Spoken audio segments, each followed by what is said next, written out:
Campbell Broughton, and it feels as if villages in between all of those, there is a barrage of speculative planning applications from developers who have been emboldened by this government. Yet there are around 1 million long-term empty homes in England alone, which would go a long way towards helping the government alleviate the pressure on the Greenbelt as it seeks to deliver its housing target. Can we please have a statement from the Minister on the government's long-term empty home strategy as soon as possible?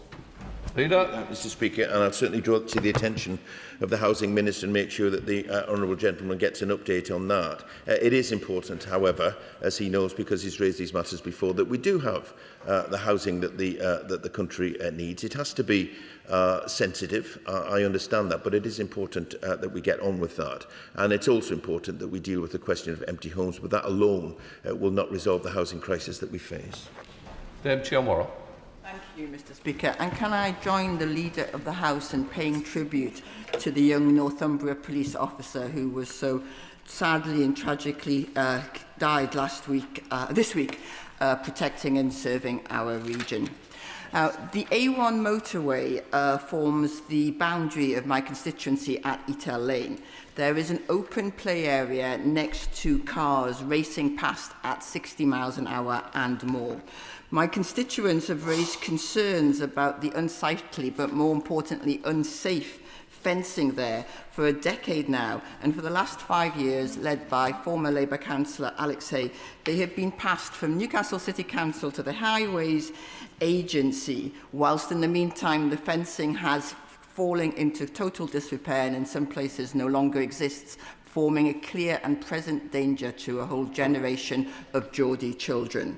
The Highways Agency has finally accepted responsibility, but now says that they may or may not fix it in next year at the earliest. So could we have a debate in parliamentary time, in business time, on how we can ensure a culture of taking responsibility amongst government agencies rather than passing the buck?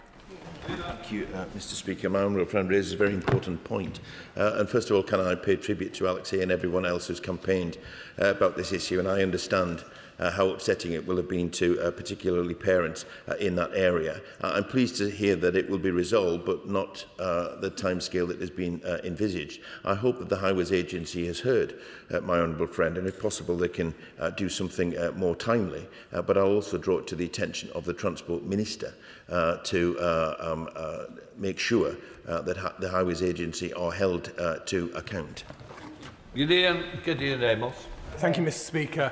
Taunton and Wellington people recognise the need for new homes. Indeed, they've supported thousands of new homes. Taunton is the town that's grown most in the southwest and has a population growth 2% ahead of the national average. However, we don't accept the blinkered idea that that can't go hand in hand with protecting our most precious green spaces. The new proposed National Planning Policy Framework will make that so much harder. The longest established environmental development charity in the world, Town and Country Planning Association, has called it an unprecedented change. The public are debating it, they're having a consultation on it. Can this House not have a debate on the proposed new National Planning Policy Framework, which is more far-reaching than the recent Planning Act? Thank you, Mr Speaker. If the honourable gentleman raises understandable concerns, but as I've said before, the country does need houses, and therefore it is a question of balance. Should the honourable gentleman seek a Westminster Hall debate or an adjournment debate, then not only will other colleagues be able to raise their concerns about their areas, but he will hear directly from the Minister responsible. Thank you, Mr Speaker. Health and social care partnerships across Scotland face £500 million worth of a funding gap in their budgets this year alone. That's the result of years of underinvestment by the SNP, which has real-life consequences because tomorrow in Renfrewshire we face the prospect of our local disability resource centre in Paisley being closed, our Autism Connections programme cut, and our day centres for adults with learning disabilities merged. So does the Leader of the House agree with me that rather than cutting vital services that my constituents rely on, the SNP government in Holyrood should invest in our communities using the record funding that they've had from this Labour government and put the constituents of Paisley and Renfrewshire South first. Thank you, Mr. Speaker. My honourable friend is absolutely right to raise this important matter with the House this morning. The Scottish Government has had the biggest single investment since devolution, and therefore it's absolutely right that my honourable friend and her constituents will be scratching their heads as to why community facilities are being lost in the way that they are being lost. I hope that the Scottish Government has heard her remarks today. She's a great champion for her constituents, and I hope that something can be done to save these community facilities, which are so important. Vicky Slade. Mr. Speaker, those who care for our loved ones at home are unsung heroes and reduce the financial burden on the NHS, so it's tragic when they're subjected to harm or crime from those that they bring into their home. Yet without a carers register, families are left open to abuse by those who don't have DBS or worse, don't have verified training in first aid, dementia and safeguarding, and it's reasonable to expect the people who provide the most personal care are safe, competent and trained. Mr. Speaker, I'm so sorry. We undervalue those who work in care, so will the Leader of the House agree to a debate in government time on professional standards in social care? Mr. Speaker, and the Honourable Lady is absolutely right to pay tribute to carers. They are the unsung heroes, but certainly assure her that this government respects the contribution that they make. She raises a very important point about carers and people being cared for being able to expect safety as they live their lives, and therefore I will draw to the attention of the department responsible, but also she might want to raise this directly in a Westminster Hall or an adjournment debate and hear from the Minister directly herself. Warinder Jass. Thank you, Mr. Speaker. Last week I visited St Regis Church of England Academy in my constituency of Wolverhampton West, and I was really impressed to see their outdoor learning space and nature reserve. And this week I met a young constituent in Parliament who is participating in an environmental leadership programme. Mr. Speaker, I see young people having a growing passion for protecting and enjoying the environment. And in light of our commitment to protect our young people online, what alternative opportunities will this government provide so that our young people can also enjoy outdoor activities, our green spaces and the environment? Mr. Speaker, my honourable friend is absolutely right to raise this matter today. Alongside our action this week on social media, we're also giving every child greater access to a range of opportunities, including in nature through the Every Child Can programme. So I'd encourage my honourable friend to apply for the Westminster Hall debate and to hear from the Minister about what more can be done. Rachel Gilmore. My constituent, Marika, built Fortitude Gym in Willerton from scratch at just 27 years old after selling her own house mid-COVID. It's grown into a community wellbeing hub with classes and events and offering support to members coming back from injury, illness and addiction, one of whom went from being on crutches to running a half marathon. Outfits like hers are doing preventative health work that takes pressure off the NHS, but business rates and overheads continue to push them towards closure. Will the Leader of the House make the case to his Treasury colleagues to commit to fairer business rate treatment for small, independent health and fitness focused providers so they can keep doing the vital preventative work the NHS relies on? Thank you, Mr. Speaker. The Honourable Lady will know that the government is seeking to balance the monies that government needs to be able to renew public services, but also to make sure that businesses are treated fairly. I will raise her concerns directly with Treasury Ministers and get her an update on what further action the government intends to take, because we do want to see community businesses and community facilities retained wherever possible. Ross Heward. Thank you, Mr. Speaker. Local businesses are the backbone of our high streets, and it's on that basis that I want to congratulate Slovaki Corner for their hugely successful opening in Morley this week, following their rip-roaring success in Wortley. And should you find yourself in our part of the world, Mr. Speaker, you and the Leader of the House are very welcome to join me any time. And given that this government is backing our high streets with £10 million for high street rental auctions to get those empty shops filled, can we have a debate on this? and the other things we can do to help genuine local businesses. Leader. Thank you, Mr. Speaker. And I certainly join my honourable friend in celebrating the success of Savlaki Corner, because, as I've just said, small businesses are at the heart of our economy, and we are committed to supporting them. We will bring forward our high street strategy later this year and build on our work to regenerate high streets across the country. I would encourage my honourable friend perhaps to apply for an adjournment debate so that he and other honourable members, because this is the theme of today's deliberations, that we can raise ideas how best we can further support local businesses. Tom Gordon. Thank you, Madam Deputy Speaker. I would like to start by putting on record a tribute to former Councillor Jeanette Sunderland. There are many by-elections taking place today, but the one in Idle and Fackley in Bradford is taking place as a result of her tragic passing earlier this year. She had a record of over 30 years serving the community, and she was a true Yorkshire Liberal. Looking back to the weekend that's just been and gone, I took part and attended the Great Knaresborough Bed Race, which is celebrating its 60th year.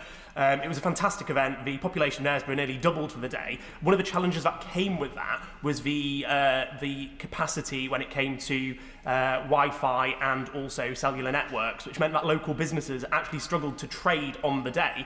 I wondered if the Leader of the House might be able to arrange a meeting with relevant government departments to make sure that when we have this event next year, people can get the trade into their businesses, pubs, shops and more.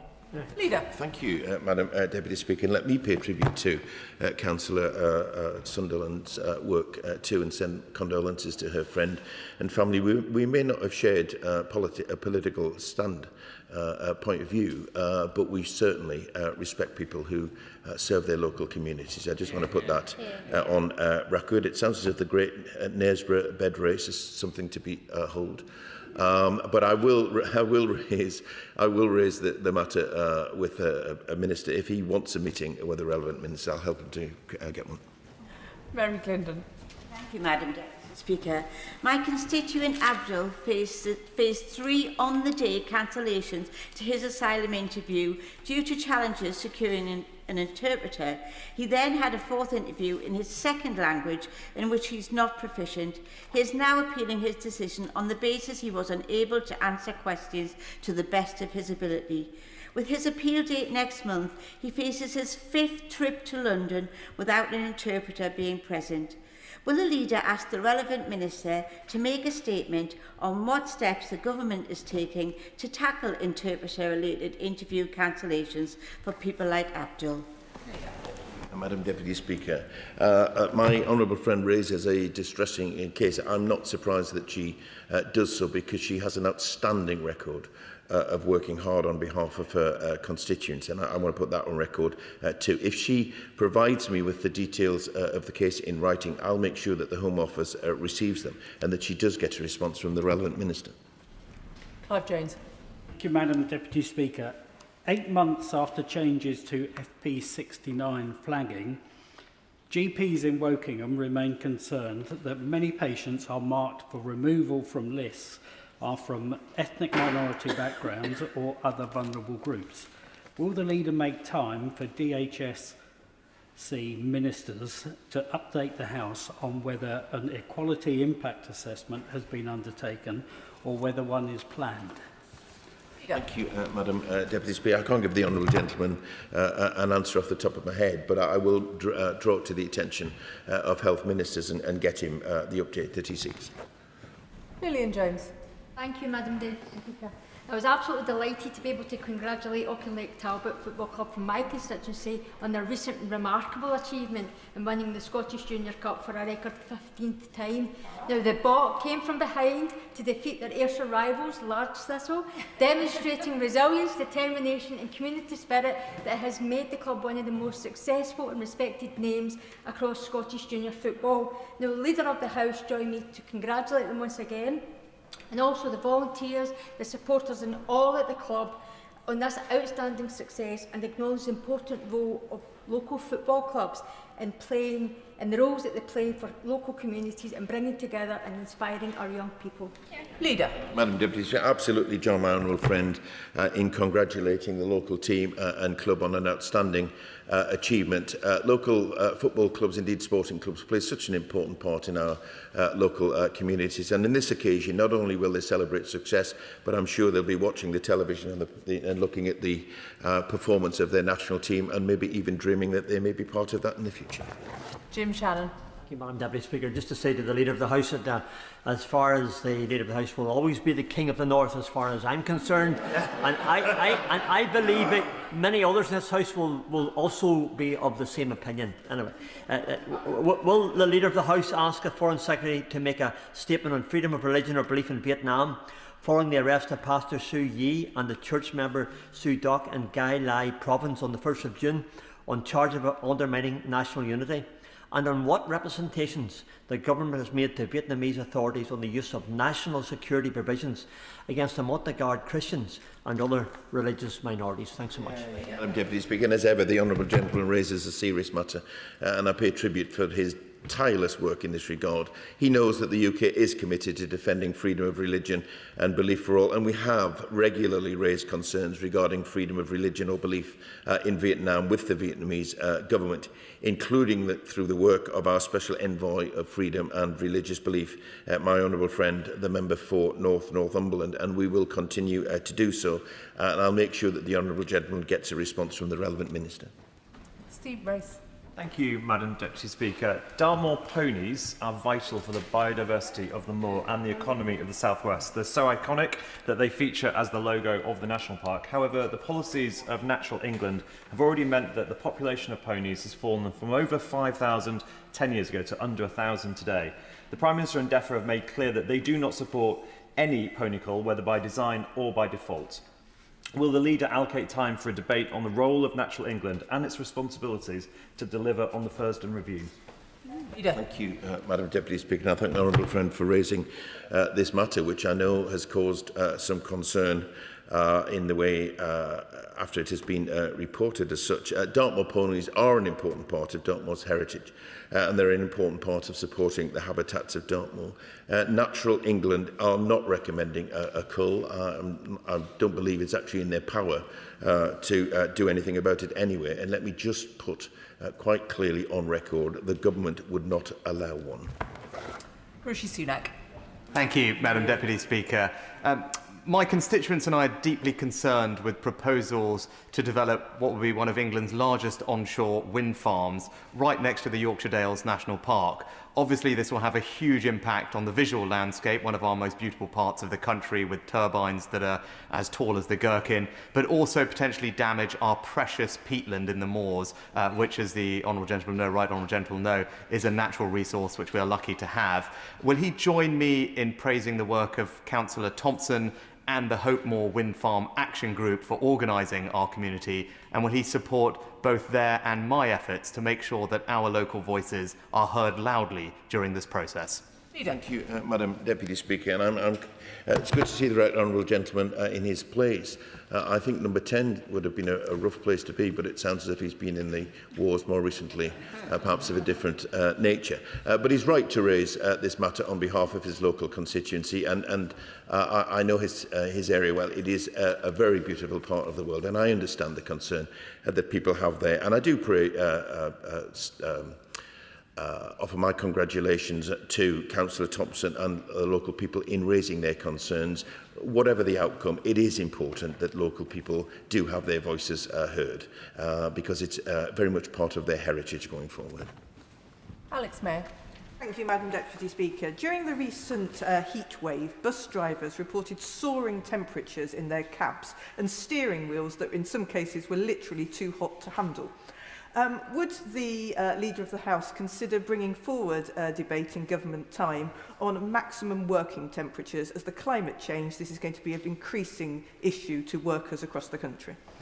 Thank you, Madam Deputy Speaker. And again, I pay tribute to my honourable friend for her diligent campaigning on this matter. The government is absolutely committed to ensuring workplaces are safe in the modern temperatures. As part of this, the Health and Safety Executive is reviewing the approved code of practice for the workplace regulations to ensure that they are fit for purpose, and at the appropriate time I'm sure that the relevant Minister would want to update the House. Lee Ingham. Thank you, Madam Deputy Speaker. Morrison's has proposed closing its shop in Highfield, which hosts a local post office. Now, closing this would remove a vital service from our community. People rely on it every day for banking, bill payments. For many residents, particularly older people and those without access to a car, the nearest alternative in Rising Brook is not a realistic option, and it's also open for much shorter hours, which wouldn't serve the needs of many of my constituents. Now, I've already met with Morrison's and Post Office to raise these points, but would the Leader of the House grant a debate on the role of post officers in local communities? And I know that it isn't just impacting my community, it's across the country. Recognising accessibility is key so that members can discuss the impact of the loss of these services can have on residents who depend on these services for day-to-day activities. Speaker, and we certainly recognise the impact that closures have on communities and access to essential services, and I hope even at this late stage that a hunt for an alternative site is found. We are calling this week, we open a call for evidence as part of the access to banking review, and I'd urge her and other members across the House to contribute to that and make their voices known. Should she wish to follow up on the specific local example that she has in her constituency, then I'd encourage her to apply for an adjournment debate. Chris Blow. Thank you, Madam Deputy Speaker. I seek the guidance of the Leader of the House. A constituent of mine, David, has raised serious concerns regarding the handling of a deeply distressing paternity case involving a child taken out of the country, later confirmed to be his daughter. Key lines of inquiry by West Midlands Police were not pursued, and evidence later relied on has been found to be false. With proceedings in Latvia having experienced significant delays and errors and concerns remaining regarding the child's welfare and contact with the father, how would the Leader of the House suggest I support my constituent and help reunite this father and daughter as soon as possible? Thank you, Madam Deputy Speaker. I'm sorry to hear of his constituents' distressing situation. If my honourable friend writes to me with the details, I'm sure that the relevant Minister will get a response to him, or if he wishes to speak to the Minister directly, I'll help him to arrange that meeting. Patricia Ferguson. Thank you, Madam Deputy Speaker. My constituent successfully took his employer to an industrial tribunal. A financial award was made to him, but it was never paid. He knows that the current enforcement system is ineffective, and I'm aware too that ministers are working to provide a better system to ensure that people like my constituent receive the payments they are due. Can the Leader update me and the House on progress so far, and would a debate on the issue be of use to ministers in teasing out the many issues that are no doubt involved? Thank you, Madam Deputy Speaker. My honourable friend is raising a concerning matter. The law is clear. Workers should receive the payments that they are entitled to. We are committed to strengthening enforcement options, and as she alludes to, DBT and Minister of Justice have also set up the Dispute Resolution System Task Force to provide insights and to feed back on longer-term solutions, system reform proposals, and I'll ensure that she receives an update on that work. Chris Vince. Thank you, Madam Deputy Speaker. The Leader will be aware of the long-term funding challenges facing our palliative care sector due to real-term funding cuts over many years. As a result, St Clair's Hospital in my constituency of Harlow are consulting on streamlining services. I know the government is, and I welcome the fact the government is publishing the Modern Services Framework in autumn, and I met with the Minister to discuss this yesterday, but can the Leader of the House find time to discuss this important issue in government time?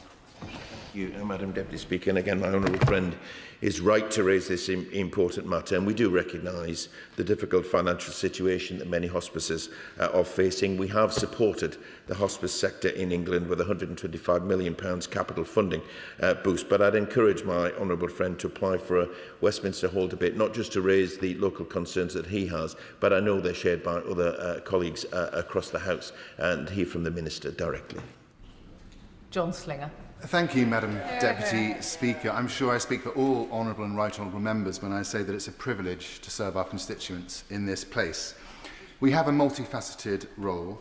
There are many things that backbench MPs can do in this place, some welcome and some perhaps not so welcome. Sometimes backbenchers even get above their station, such as the allure of high office. Madam Deputy Speaker, I wonder if the Leader of the House could let me know if time could be found in government time to debate the role of the Member of Parliament. There is, as we know, no job description. There is perhaps no employer, save our constituents.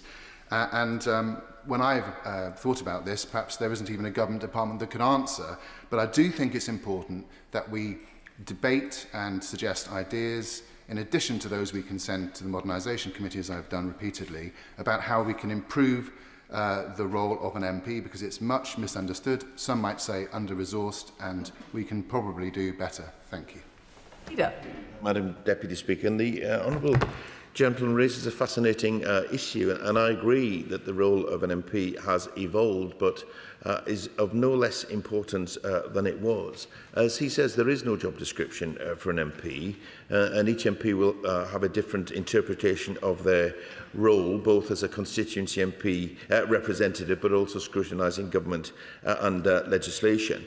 He raises the issue in the context of Metro Mayors, and in my experience, it often comes down to the personal relationship and the way in which Metro Mayors regard their powers and their job, and also how MPs might work more closely with them. Because at the end of the day, Madam Deputy Speaker, it doesn't matter what party people come from, as much as what are we prepared to do collectively to serve the constituencies and indeed the regions that Metro Mayors and MPs will represent. The government is absolutely determined, however, that we shift power out of Westminster with more local decision-making, better services and a stronger voice for local people, which means that this debate will rumble on, and my honourable friend, I'm sure, may want to find forums in which the House can debate these matters going forward.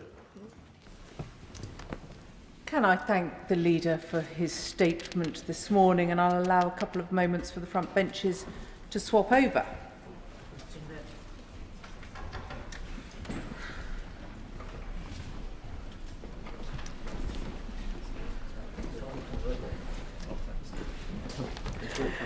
We now come to the Select Committee statement on behalf of the Science, Innovation and Technology Committee.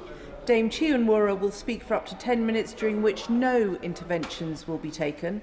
At the conclusion of her statement, I will call members to ask questions on the subject of the statement, which should be brief questions, not speeches. Can I emphasise that questions should be directed to the Select Committee Chair and not the relevant government minister? However, frontbenchers may take part in questioning.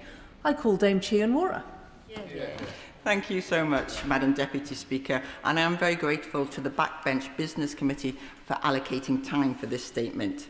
And speaking on behalf of the Science, Innovation and Technology Select Committee, I want to put on record my thanks to the committee clerks and specialists who have supported this inquiry.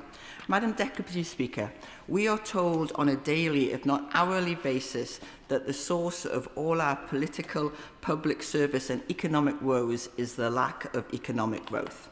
The Labour government was elected on a platform of delivering economic growth across the country around its unashamedly place-based modern industrial strategy. And across the UK, we have world-class scientific research institutions and universities, two of which are in my constituency, Newcastle University and Northumbria University.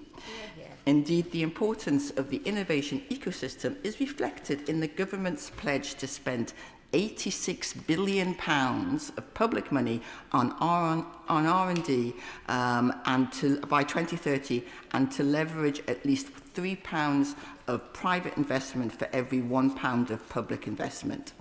So the committee launched its inquiry in December 2024 to assess the role of our innovation ecosystem in achieving this government's wider economic growth mission across the UK. Our call for evidence assessed the role of structural factors in influencing the success of startups, spin-outs and other innovation-focused enterprises. These included the tax system, regulatory requirements and standards. Across 6 sessions, we heard from innovators, from investors, local and regional leaders, universities, ministers, UKRI and Innovate UK. And I would like to place on record my thanks to those who gave evidence. By doing so, they have really helped us to shape our report, and we are very grateful. Our report, entitled Flying Blind: Innovation Growth in the Regions, was published in March. Profound policy mistakes have led to a multi-decade failure to foster geographically even economic growth. From a productivity and GDP per head perspective, we are two nations, Greater London and the South East, and everywhere else. As of last year, GDP per head in the UK averaged just over £39,000. Every region in the country is below that, apart from the South East at £41,000 and London at a whopping £69,000. My committee's report found that if the 86 billion of public funds is accompanied by unlocking private investment across the country to commercialise innovation, it could deliver regional economic growth and therefore better living standards and quality of life for all our constituents. But whilst we welcome the government's commitment to including a 500 million fund for regional innovation clusters, that is less than 1% of our public research spend. The work of our committee member and former minister, the member for Mid-Norfolk, rightly emphasised the power of clusters. And our report found that there is still untapped potential for innovation-driven activity across the regions, with an increase in the number of innovation-led clusters. Regional inequalities continue to persist with R&D funding. The Golden Triangle between Oxford, Cambridge and London receives significant public funding and private investment, absorbing 46% of non-business R&D, despite having only 36% of the population. There are centres of excellence across the country, and whilst the Minister for Science asserted that cutting-edge research is best carried out in centres of excellence, we found that there are centres of excellence across the country in Cardiff, Durham, Edinburgh, Leeds, Manchester, Milton Keynes and Newcastle, amongst many others. Geographic clusters can drive productivity, foster concentrated networks and of expertise, infrastructure and collaboration, and support regional growth. Their success relies on sustained investment, established infrastructure and skills concentration. We have said that the government should establish a national framework for cluster development that embeds regional key performance indicators. We said that the government should take a data-driven approach and comprehensively monitor, map and support the growth of innovation-led clusters across the region. To support clusters, we also found that the government should publish annual data covering the performance and impact of innovation clusters. These should set out any gaps around infrastructure, skills and commercialisation outcomes, and detail how public investment is being used across different parts of the country. Throughout our inquiry, we heard of major shortfalls in gathering and sharing data related to innovation policy, meaning that currently there's no way to track the pipeline from R&D research to capital, investment, company growth and wider economic benefit. There's no system that brings together the data on all research and innovation spending across the public sector. The Public Accounts Committee noted in July last year that UKRI aimed to link up all such data across government, but had given no target date for this, and that there are significant limitations in its data systems that make it hard to manage its budget strategically. So we concluded that the UK is flying blind when it comes to public and private R&D spending, and it is unacceptable that we cannot measure and map R&D spending and private sector investment. So the Secretary of State rightly told us of her desire to leverage public funds to unlock private investment in innovation-led activity across the country. But without clear, transparent measures of what is being done and its impact, it's impossible to assess existing policies or identify improvements. So I would like to thank the government for their response, which was published on Tuesday, and there's much to welcome within it, particularly the joined-up contribution from across government, from DCIT, MH, CLG, DBT, DFE, Treasury and the Cabinet. We welcome the government's agreement with the key thematic areas highlighted within our report, as well as acceptance the need for better data. More specifically, the promise of a more robust and joined-up approach to monitoring the development of innovation clusters over time is a step in the right direction. The government also committed to doing more to help innovators access public funding and, crucially, to prioritising the procurement of innovation, the best way for government to support the development of sovereign UK alternatives to global technology providers. And I note and welcome the government's recent directions to ministers on this topic. However, I am disappointed by the government's rejection of our call to establish a framework for monitoring cluster development, and the fact that they did not designate a minister responsible for championing innovation in each region of the UK, leaving us only with a minister for Cambridge and Oxford Innovation, who is also the Minister for Science. They have argued that supporting the establishment of Midlands Mineforge or Northern Gritstone is not what they should be doing, and have not accepted our recommendation to establish regional branches of the British Business Bank. So by failing to accept these recommendations, the government is depending too heavily on an industrial strategy which does not have appropriate regional data. So, Madam Deputy Speaker, we chose to title our report Flying Blind because that was the best summary of successive governments' approach to innovation policy. But regional growth and development can transform a region and rebalance our nation's economy, helping to address the inequalities which drive division. Greater Manchester is an example of this. Under Mayor Andy Burnham's leadership, we have seen a 3% annual growth sustained over 10 years, faster than London and performing twice as well as the UK as a whole. That shows the power of regional leadership and investment.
Bill Wen and Peter Y, please stand.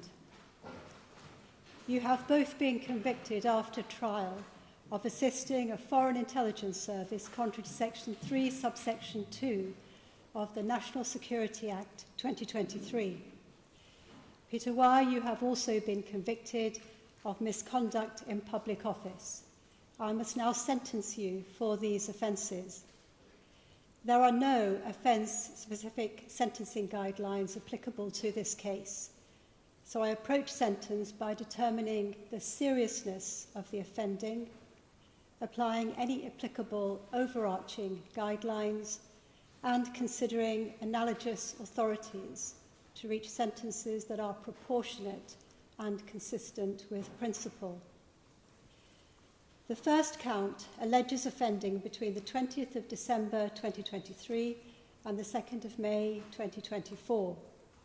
It is important to identify at once that in sentencing I am only concerned with conduct after the 20th of December 2023, because that is the period of criminality created by Parliament under the National Security Act of 2023. The fact that activity of this general kind may have occurred before that date, as the jury heard, does not enlarge the factual basis of sentence on count 1 beyond the period charged. The offence of which you've been convicted is a grave one. Parliament enacted the National Security Act 2023 in response to a contemporary and growing reality. The United Kingdom now faces persistent, adaptive and often clandestine interference by foreign state actors and those acting on their behalf. Modern foreign intelligence activity is not confined to orthodox espionage against military or governmental secrets. It may take the form of surveillance, information gathering, intimidation, and targeting of dissidents and those who have sought the protection of this country's laws. Conduct of that kind threatens not only individual victims, but the sovereignty of the state, public confidence in our institutions, and the safety that this jurisdiction must afford to those lawfully present here. This perspective materially informs the seriousness of your offending. Sentences for national security offences must also mark unmistakably the need for deterrence. The authorities cited by the Crown make it clear in this field deterrence is not an incidental feature of sentencing but a central one. Indeed, authorities under the former statutory regime emphasise that those who betray the safety or interests of this country and who lend themselves to the purposes of a foreign power must expect severe punishment, even where actual damage cannot be shown to have eventuated. The statutory maximum on count 1 is 14 years imprisonment. Against that context, I turn to the offending in count 1. The particulars allege that you, together with Matthew Peter Trickett and others, engaged in conduct including agreeing to undertake information gathering, surveillance and acts of deception, which was likely to materially assist a foreign intelligence service carrying out UK-related activities, and that in doing so, you knew, or ought reasonably to have known, that your conduct was likely to have that effect. I am sure that your activity in each of the 4 instances I'm about to summarise satisfied the requirements of the offence. First, on the 9th of January 2024, there were messages passing between you concerning individuals identified by reference to nationality, immigration condition and travel activity, including references to BNO status, refugees, movements connected with Brazil, Chile and Qatar, and the transport of money. Those exchanges demonstrate the obtaining and relaying of information of utility to others. Peter Y checked information on his computer, relayed the fruits of that inquiry, asking if any more information were needed. Bill Wen responded, "No need, just so I know." further details were sent about why certain people were not being prosecuted, to which he gave a thumbs up emoji. This was casual disclosure of confidential information to someone working for a foreign power. It had all the hallmarks of an ongoing relationship of information gathering and sharing. Such material may seem relatively innocuous in isolation, but it enables incrementally a picture to be formed of what the approach of the United Kingdom authorities may be to certain persons and situations. Secondly, and more significantly, between January and April 2024, there was a sustained course of conduct directed at a woman called Monica Kwong, and initially at least, Hon Tai Hung, believed to be her brother.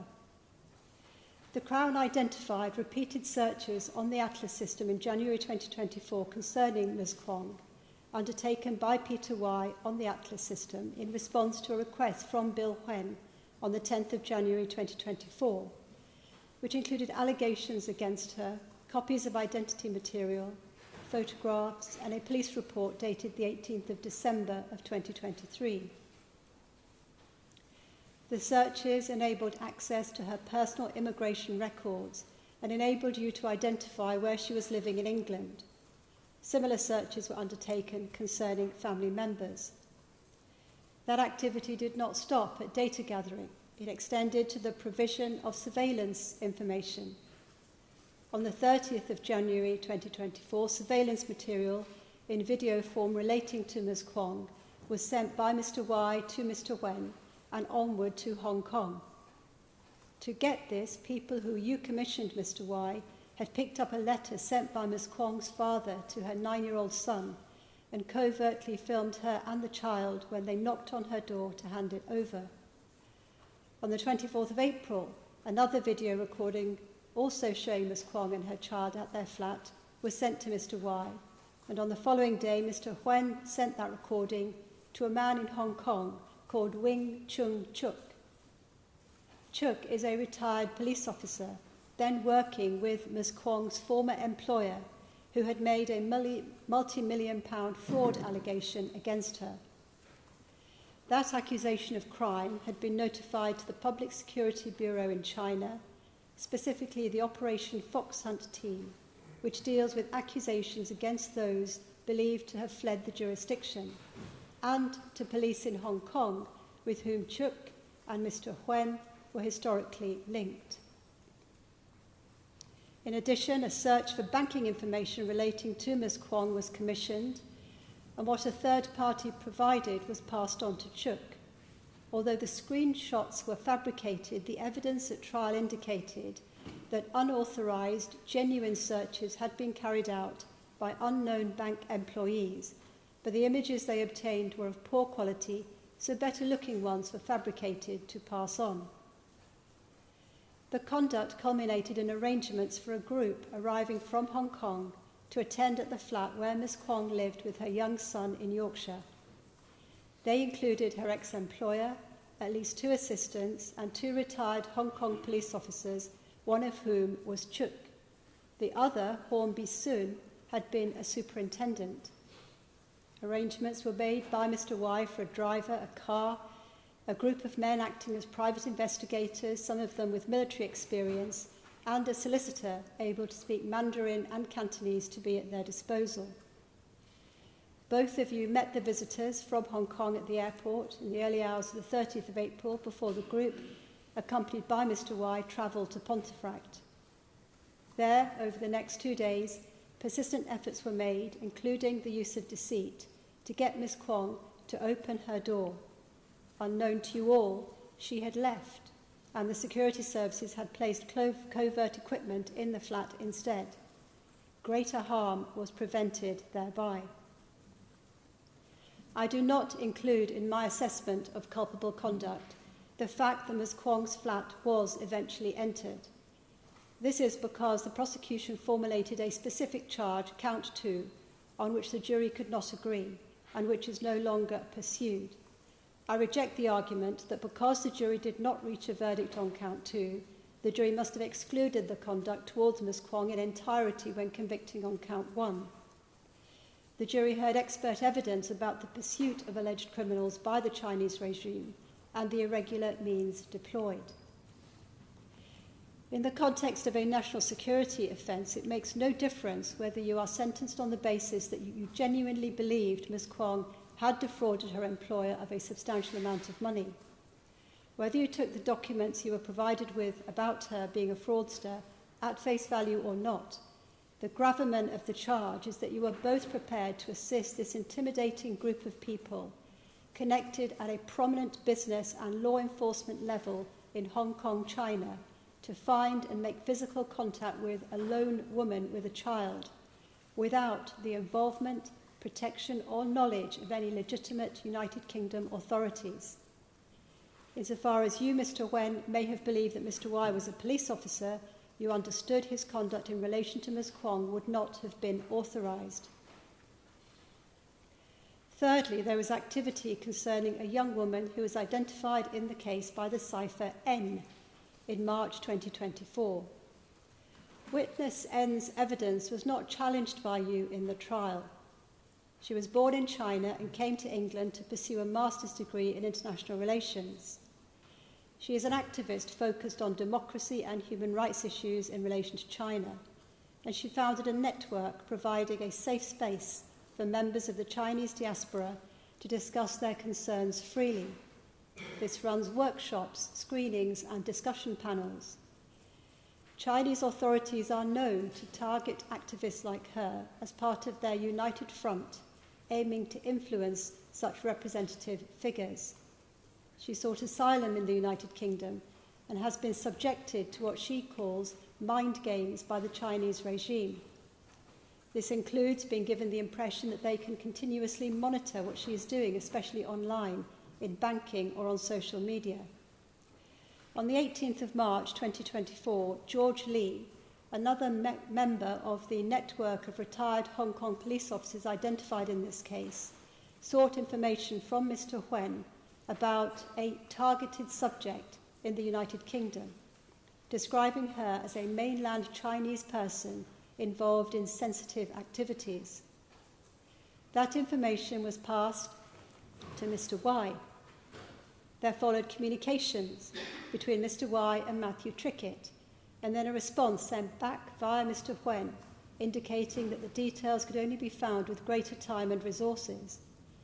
This was a clear indication that what inquiries had been made had not borne fruit, not that no relevant conduct had been engaged in. Later that month, a further request was made as to whether there could be an investigation about this female in the UK, on the basis that she was engaged in anti-China activities and had left Hong Kong owing money to George Lee. The material provided by Lee to Mr. Wen and then on to Mr. Y included photographs of N and accurate official and personal information about N and her mother. It included IP addresses consistent with where N was when she accessed the internet in April 2023, August 2023, and January 2024. There was never any genuine debt, but the suggestion of her being a fugitive and trumped-up inquiries could conceivably have damaged and discredited N's asylum claim.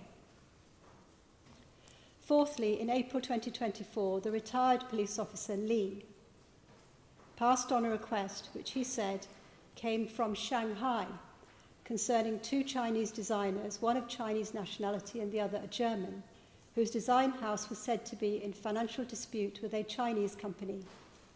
He said that they wanted to use the dispute as an excuse to evaluate their business dealings and discover how the flow of information in such an investigation would work.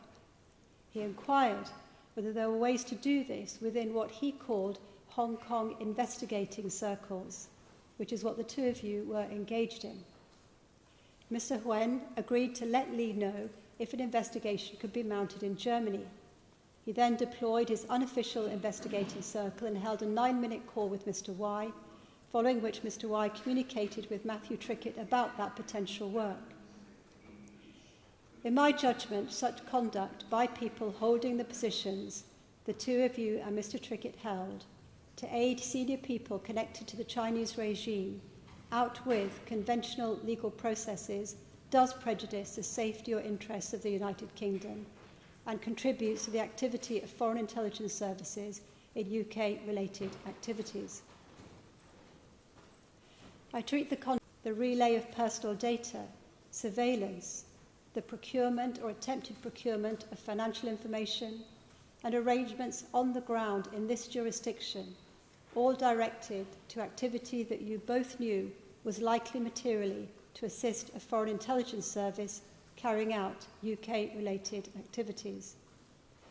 Distinctions as to significance and materiality can be drawn between the individual episodes, but in my judgment, the broad picture is one of willing, sustained cooperation in the service of interests ultimately alien to the safety and autonomy of the United Kingdom. This is not a case of inadvertence or mere recklessness. So who are you? Neither of you has any previous criminal convictions. Chung Bu Wen, you are 66 years old. You served as a police officer in Hong Kong for 37 years until 2015, reaching the rank of superintendent. You are a former colleague of some of the retired officers named in this case who were involved in securing information about people in the UK of interest to the Hong Kong authorities. For example, you told Peter Y that you had known Chuk for over 30 years. You retired and came to England to join your family already settled here. Within months, you took up employment in London as office manager at the Hong Kong Economic and Trade Office, an extension of the Government of Hong Kong Special Administrative Region, part of the People's Republic of China. You will have been aware of the pronouncements made by Hong Kong China regime about forced repatriation and the oppression of dissidents. From 2019, you were responsible for security for the office. In 2021, you engaged an organisation introduced by Peter Y to provide a guard for the building. He told you at some point that he was a senior police officer in London and he was in possession of a forged police superintendent's warrant card when he was arrested in 2024. Nonetheless, as I have already observed, your own experience of law enforcement in Hong Kong and your contact with the allocated officer from the Parliamentary and Diplomatic Protection Unit, to whom you made no mention of your relationship with Mr. Y, means I am sure you understood that what Peter Y was doing for you in relation to Count 1 was unauthorised.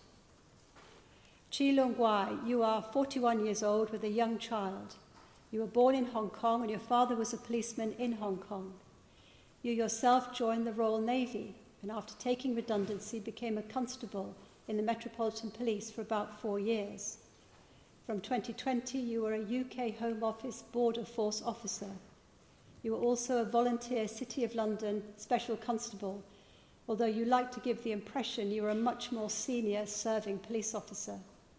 You also ran a security company and were employed to carry out undercover security operations with some success. Both of you met frequently in London and on several occasions in Hong Kong with members of the ex-police officers network. Matthew Trickett was an ex-Marine and a close friend of yours, Mr. Y. He worked for Home Office Immigration Enforcement as well as a private security guard, and he knew others with his background who did the same work. He was arrested with you, Mr. Y, at Miss Kwong's flat on the 1st of May 2024.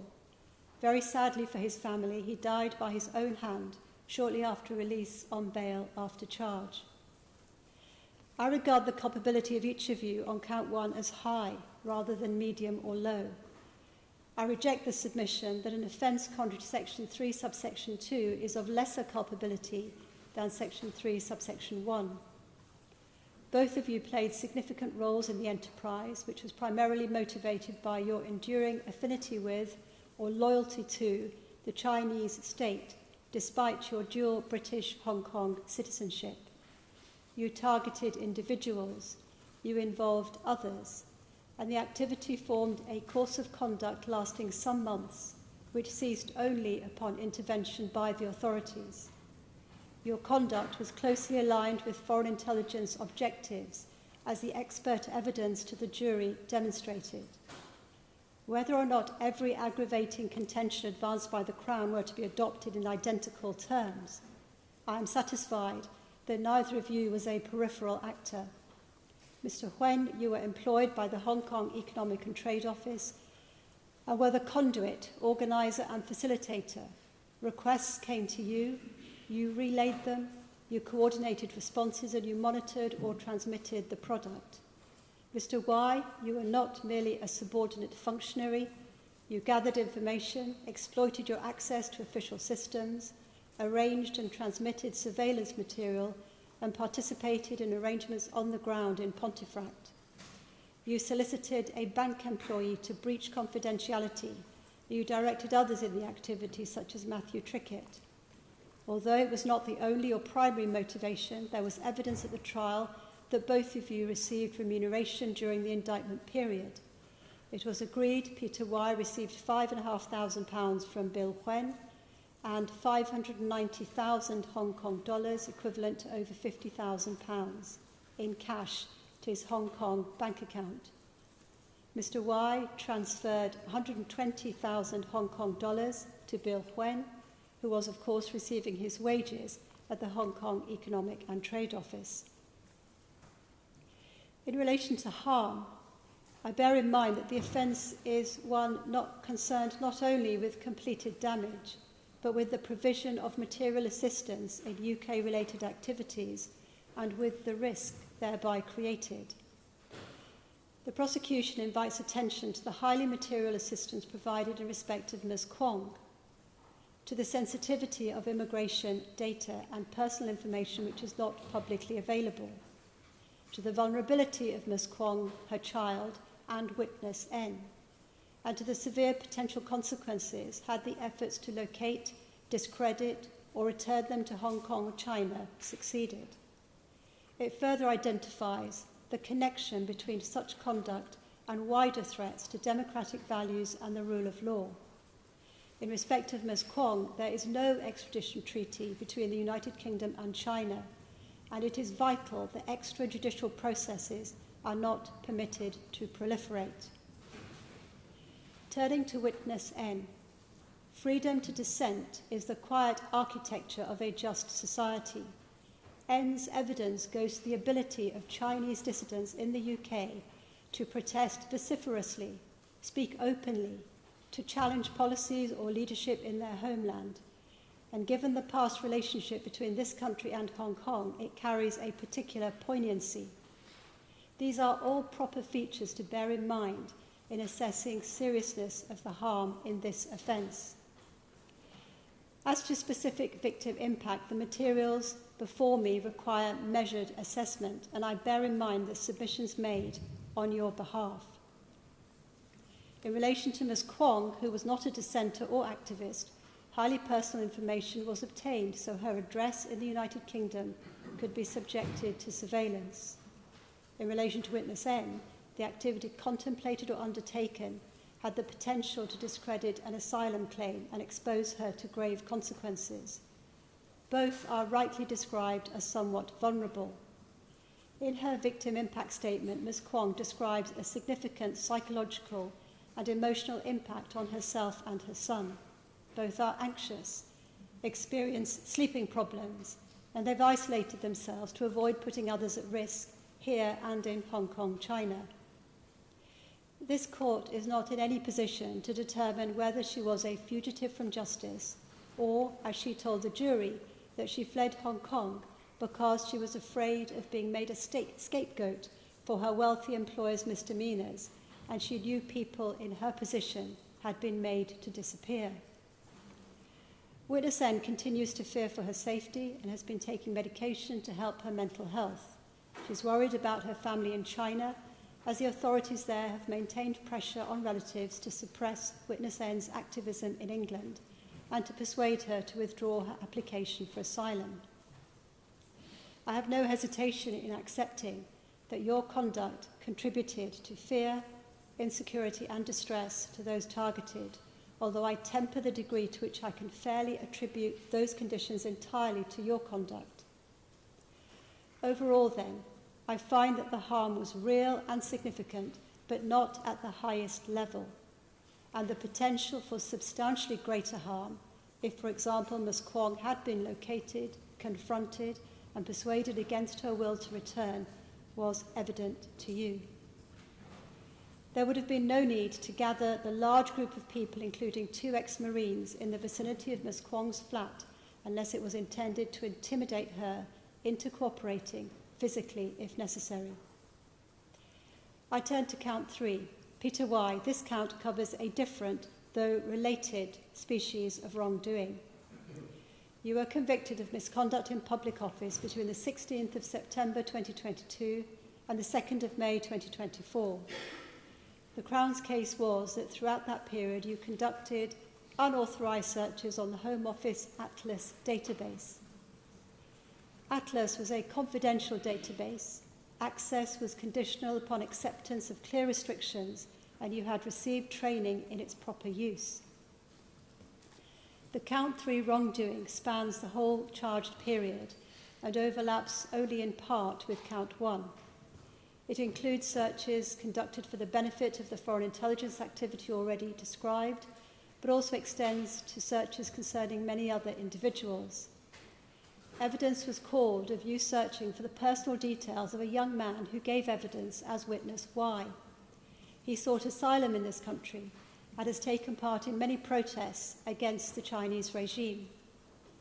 You passed the information to an intelligence officer following an incident at Basinghall Street in the City of London in 2023, in which he was protesting at the visit of a Hong Kong politician.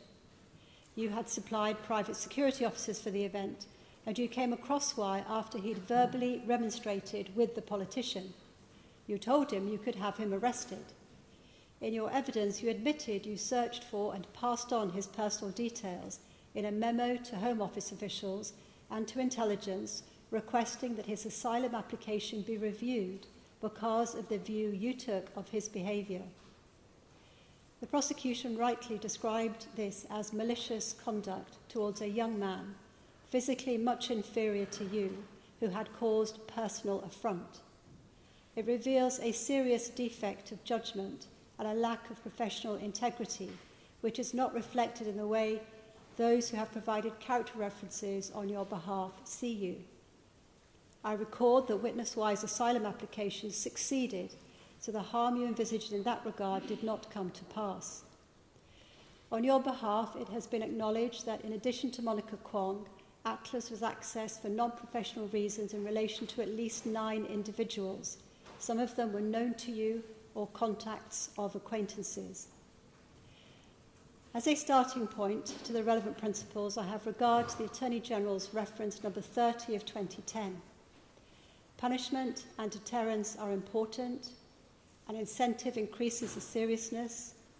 Gravity grows when those who have no right to the information being provided gain comfort from knowing they have a source of confidential material at their command, and where misconduct impacts on border force operations, a different category of severity would be reached.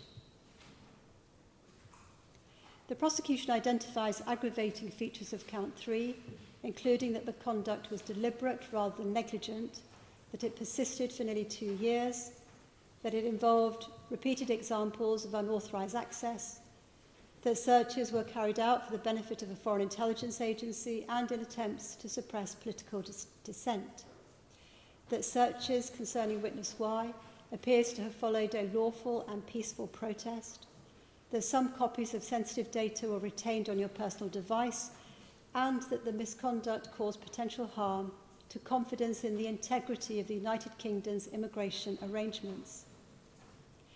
It also records that your abuse of the Atlas system in respect of Officer Nathan Law, part of your being commissioned to subject him to surveillance while he was engaging in a public speaking event at the Oxford Union. You told the jury that activists like Mr. Law deserved the description cockroaches, dehumanising language used by the Chinese regime for pro-democracy protesters, of whom Mr. Law had been one, and you made it clear that you disapproved of their activities both in Hong Kong and England.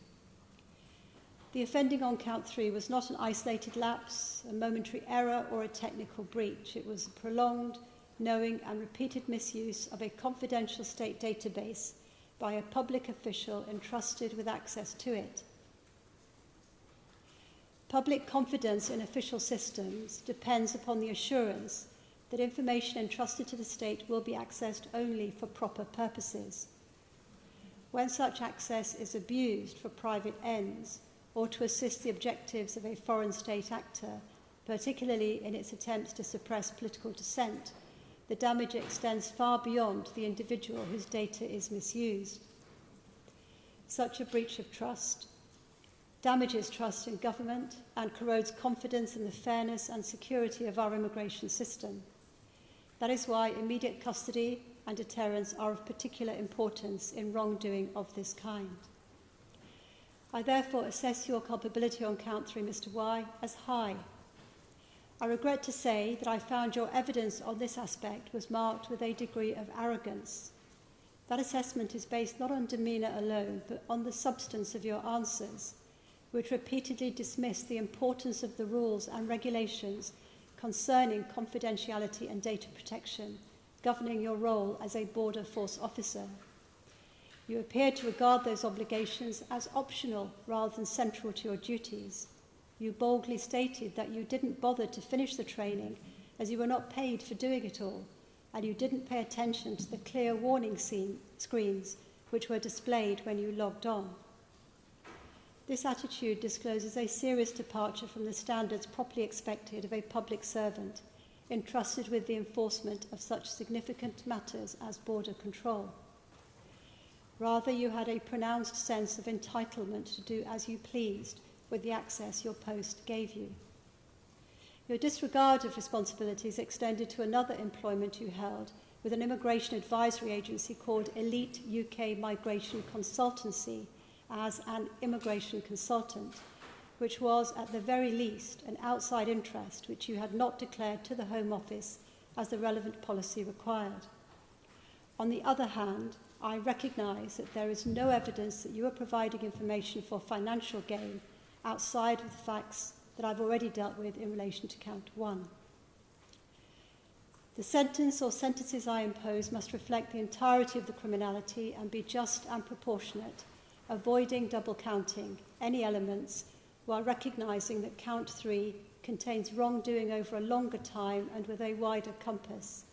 It overlaps in part with count 1 because some of the unauthorised Atlas searches formed part of the foreign intelligence assistance offence.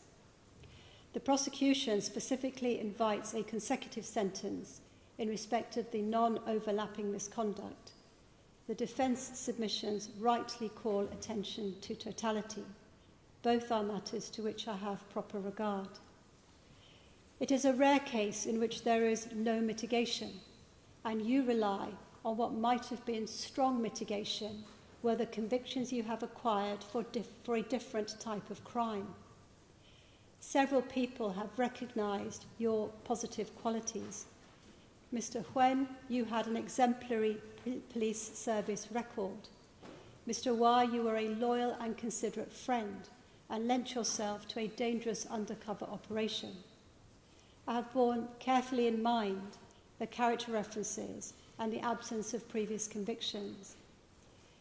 It is plain, though, that here your standing and previous good character put you into a position to commit these offences in the way you did. Neither of you has the benefit of a guilty plea. Stepping back, the offending proved to the jury strikes at several interests which the criminal law must vigilantly protect: the national security of the United Kingdom, the integrity of public administration, the safety of those who have sought refuge or residence here, and the principle that foreign powers may not, through covert means or local proxies, pursue their objectives on British soil with impunity. Those who lend themselves to conduct such as that proved in this case must expect severe sentences. The court must punish the wrongdoing and speak plainly so that others who may be tempted to act in a similar fashion understand that such conduct will attract condign punishment. Mr Wen, on count 1, the sentence is 8 years imprisonment. Mr Y, on count 1, the sentence is 6 years imprisonment. On count 3, the sentence is 4 years consecutive. The total in your case is therefore 10 years imprisonment. According to current provisions, you will be eligible for release on parole after serving 2/3 of the sentence on count 1 and not more than half the sentence on count 3. The 42 days spent in custody since conviction will count. Of the 447 days of qualifying curfew, half will also count against the terms I have imposed. I order that count 2 lie on file, not to be interfered with, subject to the consent of this court or the Court of Appeal. I impose the victim surcharge as required, and I make the order for forfeiture and destruction of devices listed by the prosecution. Gentlemen, you may go down.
The first item of business is general questions. Question 1 has not been lodged. Question 2, Laura Moody. To ask the Scottish Government what action it has taken through the education system to support the local delivery of measures to prevent and eradicate violence against women and girls, in light of COSLA's recent white paper, Strengthening Local Delivery to Prevent and Eradicate Violence Against Women and Girls. Cabinet Secretary Mary McCallan. Presiding Officer, eradicating violence against women and girls fundamentally requires men to change their behaviour. However, our education system can play an important part in that. Our Equally Safe Delivery Plan, for example, sets out a number of actions that we're taking. Education actions include supporting Equally Safe at School, which is a whole-school approach developed by Rape Crisis Scotland and Zero Tolerance, publishing schools guidance with the Gender-Based Violence in Schools Working Group, and funding the Digital Discourse Initiative. But beyond Equally Safe, actions like the Government's confirmation that we will bring forward legislation to end the use of mobile phones in the learning environment, I believe these can make a difference by separating young people from what is often misogynistic content online. Laura Moody. I thank the Cabinet Secretary for that answer. In February this year, the Scottish Government introduced new relationships, sexual health and parenthood guidance, which for the first time includes the importance of teaching consent. What will the Cabinet Secretary do to ensure every school is rolling out this guidance to reflect the issues young people, particularly young girls, are sharing about their experiences in school? Cabinet Secretary. I thank Ms Moody for raising this question and that particular issue of relationships and sexual health and parenthood education, which is an integral part of the health and wellbeing area of the school curriculum in Scotland. The RSHP education, it focuses on equipping children and young people with the knowledge, skills and values to make informed and positive choices about forming relationships. One vitally important part of that, of course, is consent, which Ms Moody is absolutely right to mention. And as Education Secretary, I'll continue to work with school leaders and local authorities across Scotland to make sure that that's being fulsomely taught. Question 3 has not been lodged. Question 4, Daniel Johnson. To ask the Scottish Government what its current estimates are for the cost and timescale required to complete the remaining sections of the A9 dualling programme that are still to be upgraded. Minister Tom Arthur. The Scottish Government remains committed to dualling the A9 between Perth and Inverness by 2035. The programme is estimated to cost £3.97 billion at April 2025 prices. When adjusted for inflation, this is broadly similar to the £3.7 billion at April 2023 prices reported in December 2023 and below the original estimate of £3 billion at 2008 prices. The 2026 delivery plan will see the proportion of dual carriageway between Perth and Inverness increase to 50% by the end of 2030, 67% by the end of 2032, 91% by the end of 2034 and 100% by the end of 2035. Daniel Johnson.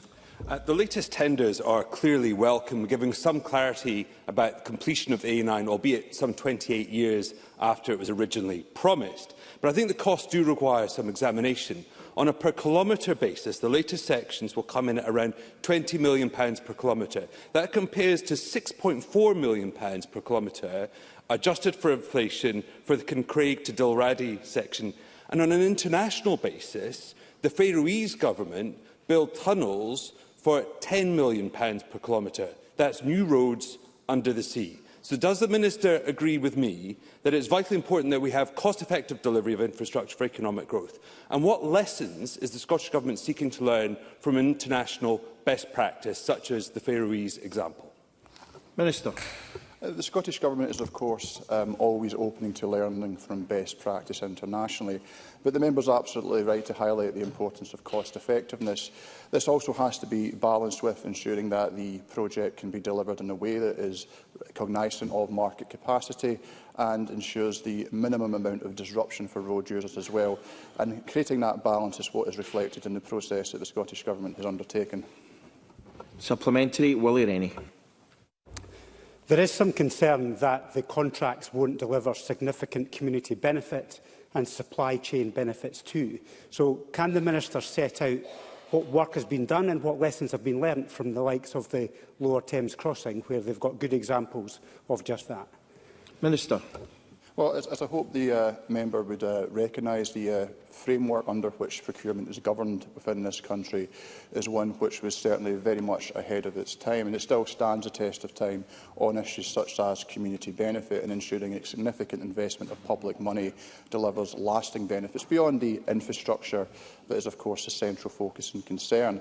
We, of course, now have procurement of the framework underway. That was launched by the Cabinet Secretary earlier this month, and that, of course, will set out the broad provisions as we move towards the completion of the A9 over the next 9 years.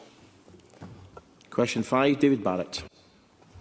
To ask the Scottish Government whether it will provide an update on what the next steps are towards delivering a direct ferry service between Rosyth and mainland Europe. Minister Tom Arthur. Whilst the Scottish Government is supportive of direct ferry services to Europe, the decision to introduce an international ferry service, including the timing, is a consideration for the commercial ferry operator and relevant port authorities. The Scottish Government has received an application for funding through the Waterborne Freight Grant Scheme, which is currently being assessed. The Scottish Government also amended the minimum requirements for the location of a border control post through the Official Controls Location of Border Control Post Scotland Regulations 2026. This amendment provides flexibility for border control post requirements within green freeport zones.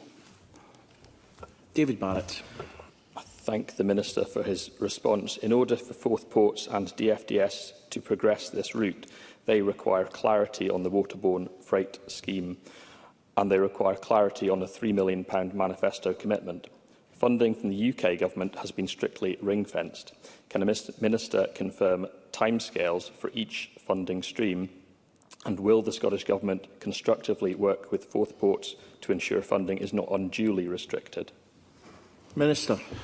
Well, I want to assure the member that we greatly value the interest shown from business in the Government's commitment to support the funding of ferry services from Scotland to Europe. And I think this is particularly timely as we approach the 10th anniversary of the Brexit referendum, which has led to such significant economic harm for Scotland and indeed the wider UK.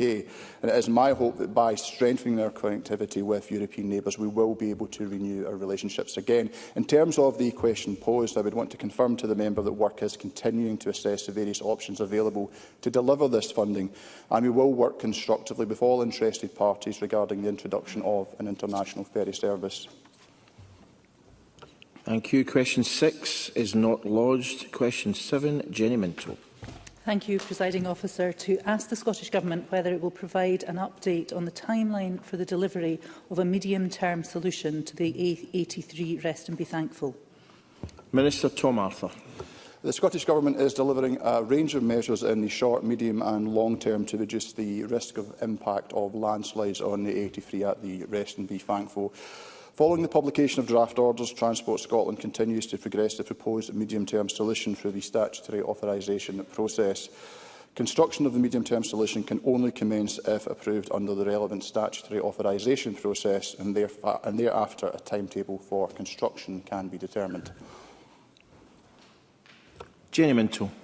I thank the Minister for his response. As the Minister may be aware, I organised a series of round tables in September with local businesses, the community and national businesses.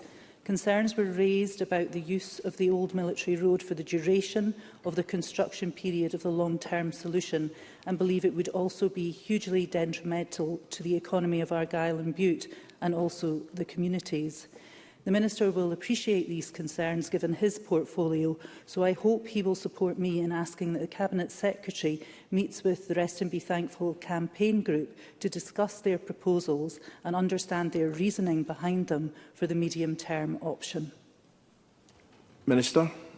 Well, can I thank Jenny Minto for her question and recognise the amount of work that she has undertaken to represent the interests of her constituents on the Rest and Be Thankful, and I thank her for raising awareness of these specific concerns. I am aware that the Cabinet Secretary has received correspondence from the campaign group which outlines their views on a permanent solution to the landslip challenges at the Rest and Be Thankful. I would like to reassure the Member and Parliament that the Government will carefully consider this correspondence and is committed to building on the positive engagement undertaken to date with the campaign group through the A83 Task Force. Supplementary, Jackie Bailey.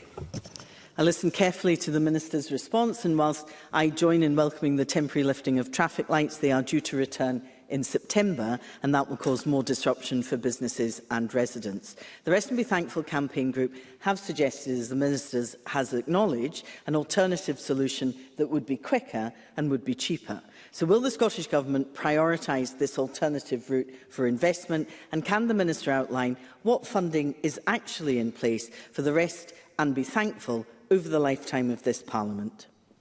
Minister. Well, I would want to assure the member of the Government's commitment to this. As she fully appreciates, ultimately budgets are determined through a parliamentary process. But as with our commitments on the A9 dualling, we recognise the significant disruption that is caused when there are landslips on the 83, which is why, like with the A9, we have made that commitment. And I would hope that Parliament would back us through the budgetary process to ensure that that capital investment can be delivered. We are, of course, committed to continued engagement, and on the specific points regarding alternative approaches, I will ask the Cabinet Secretary to update the member in writing. Question 8, Callum Kerr. Thank you, Presiding Officer. To ask the Scottish Government what plans it has to enhance rural connectivity and transport in the Scottish borders. Minister Tom Arthur. The Scottish Government recognises the importance of connectivity to the Scottish borders. We continue to invest in both digital connectivity and local and regional transport in partnership with councils and transport authorities. This includes support through relevant grants for bus services and active travel. Rail connectivity was transformed with the opening of the Borders Railway, and we continue to support the Scottish Borders Council in their work to consider the benefits and challenges of extending Borders Railway, funded by up to £5 million each from both the Scottish and UK governments through the Borderlands deal. I thank the Minister for that answer. This is turning into the Tom Arthur show, Presiding Officer, today. So I wholeheartedly embrace his comments on the transformative power of the Borders Railway, and I'm pleased to hear the ongoing commitment to that from the Scottish Government. Alongside this, though, bus services remain critical for many, but with the cheapest online single costing £6.80 to go just from Peebles to Edinburgh, for example, does the Minister recognise the pressing need for a price cap in rural areas such as the borders, as these costs are currently unaffordable for many? Minister. Well, can I thank the member for his further question and certainly recognise the points he raises with regards to the importance of connectivity and in particular around bus travel and the need for affordable rural bus fares across the country, which is important, and that is why it is reflected in our commitment to extend the £2 fare cap pilot currently in operation in the High Trans and Z-Trans areas across the whole of Scotland. Supplementary, Katie Hagman. I thank the member for the initial question and the response from the Minister. I'm particularly pleased to hear about the transformation of the rail in the Scottish borders. I would like to ask if the Scottish Government will consider the wider implications of rural connectivity across the south of Scotland, giving particular attention to rail, including within my constituency of Carrick, Cumnock and Doon Valley. While trains to Ayr and Kilmarnock are good and frequent, the services south of Ayr through Maybole and Girvan and south of Kilmarnock through Auchinleck and New Cumnock are particularly limited. Minister Tom Arthur. Well, can I thank Katie Hagman for her question, and we want to assure the Government's commitment to ensuring all parts of Scotland are fully supported with regards to their connectivity, recognising the vital importance of effective, sustainable connectivity in regards to economic growth and development, and that is certainly something I'm deeply committed to through my ongoing engagement with South of Scotland Enterprise. With regards to the specific points raised in the question, ScotRail reviews its services regularly to ensure that services do meet passenger demand and adjust its services wherever possible. And we are committed to improving services for passengers in Scotland, which is reflected in our sustained investment. But I recognise the specific points that the member raises, and I will ask officials to pass that on to the Cabinet Secretary. Question 9, David Linden. To ask the Scottish Government what assessment it has made of the adequacy of provision for Islamic cemeteries and burial grounds in Scotland, including the support or guidance that it provides to local authorities in meeting the needs of Muslim communities. Minister Marie Todd. The Scottish Government recognises the importance of ensuring that burial provision reflects the diverse religious and cultural needs of all communities.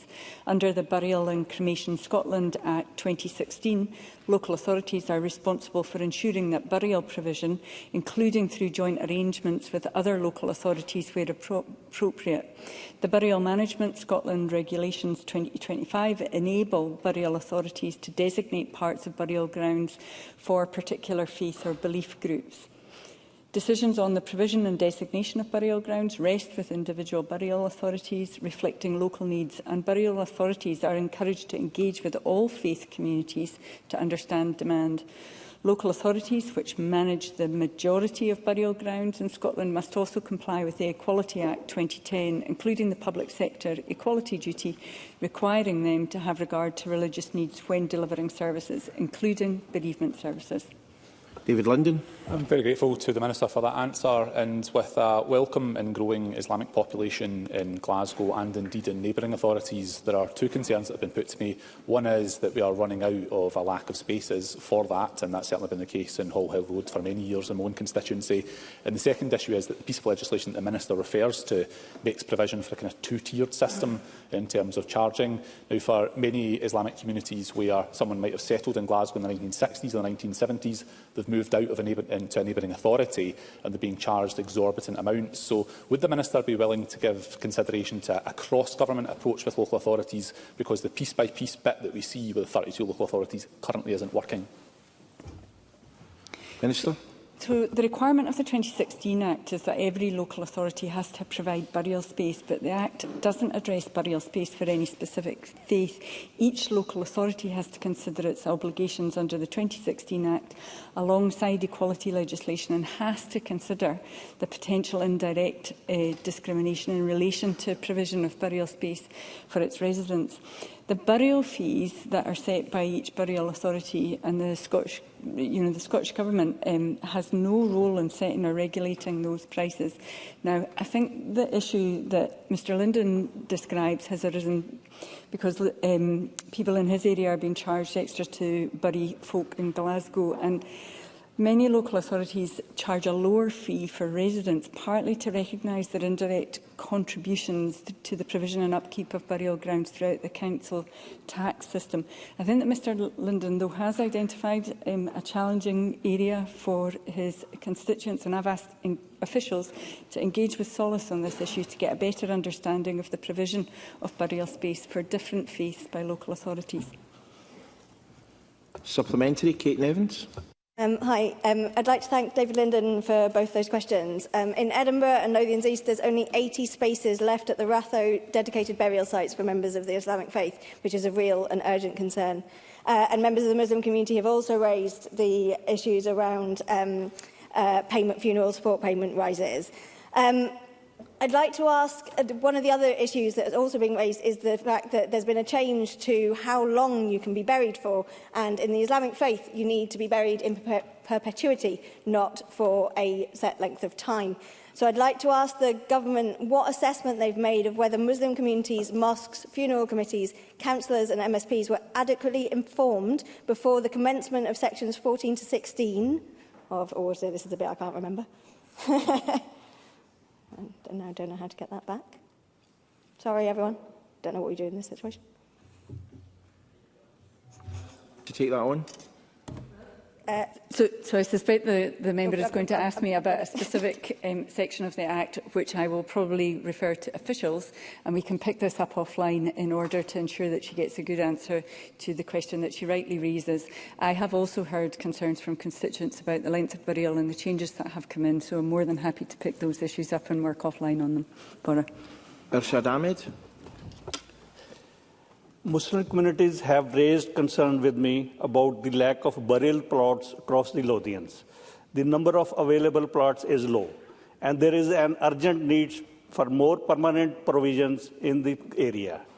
Does the Cabinet Secretary have plans to meet with the Muslim community to discuss the provision for Islamic cemeteries and burial grounds in Scotland, and also review the support or guidance that it provides to local authorities in meeting the needs of Muslim communities?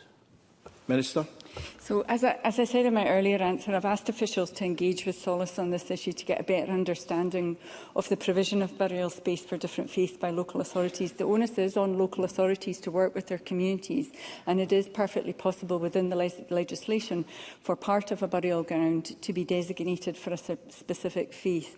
And in those local authorities who have communities represented in them who require specific burial requirements, absolutely should be working with those communities in order to ensure that their needs are met.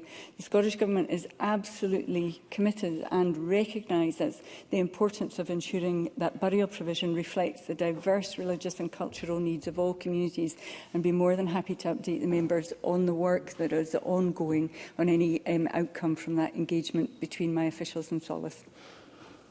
Question 10, Adam Harley.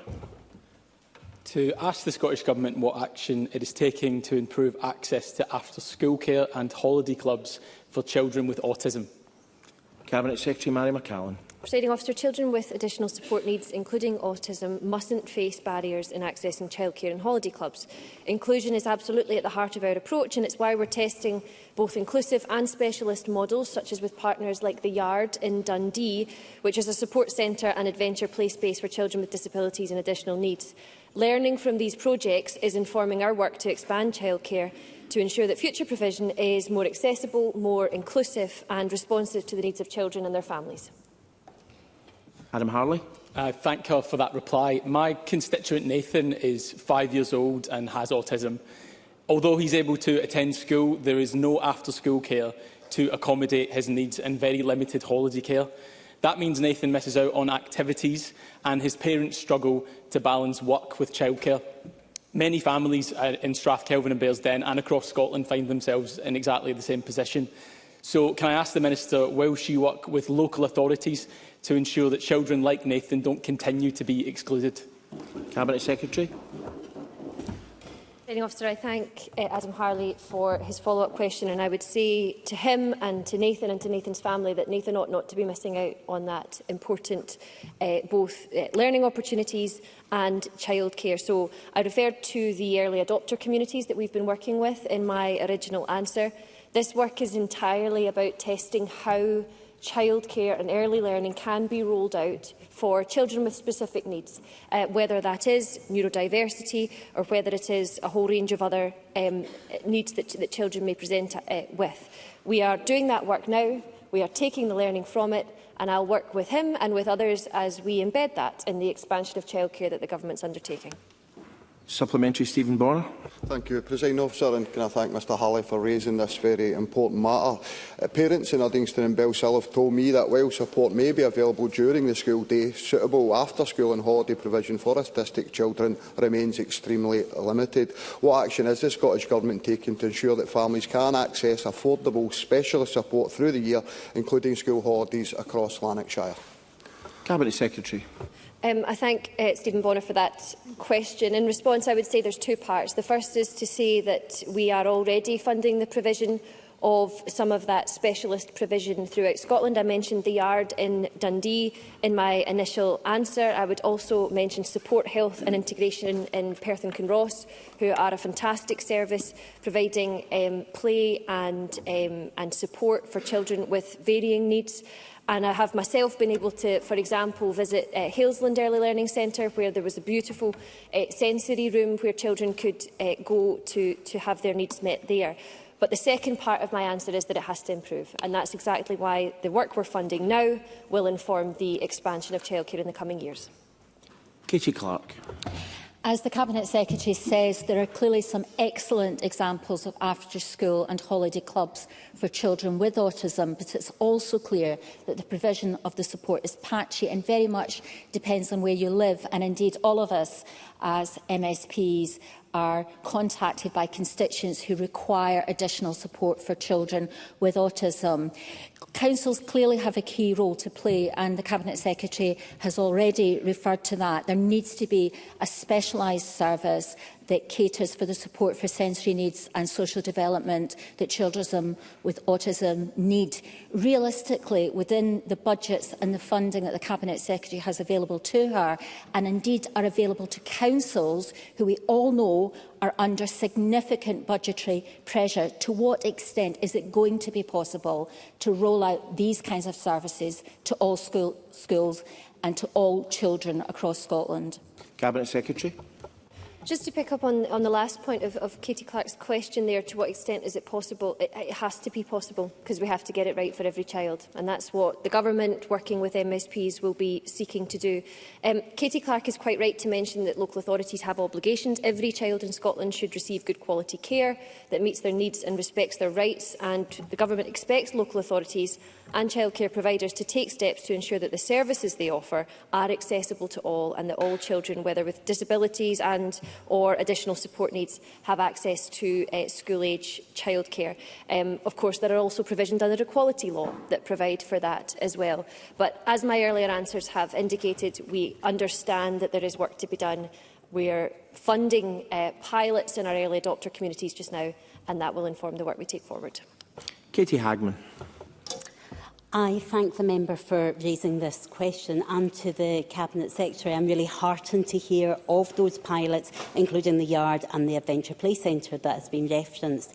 I'd like to ask that the Scottish Government, when considering the improved access for children with autism to after-school care and holiday clubs, that weight is given at every step to the opportunities that outdoor and nature-based learning brings. Cabinet Secretary.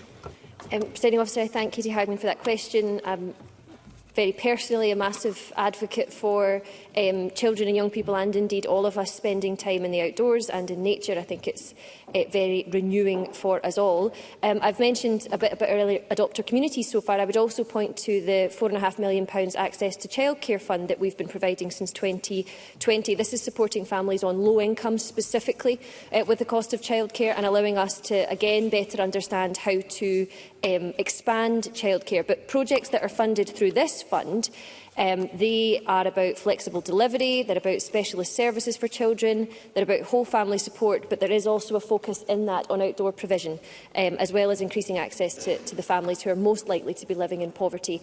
And again, I would just give Katie Hagman an assurance that as Education Secretary, I'll be a proponent of outdoor education.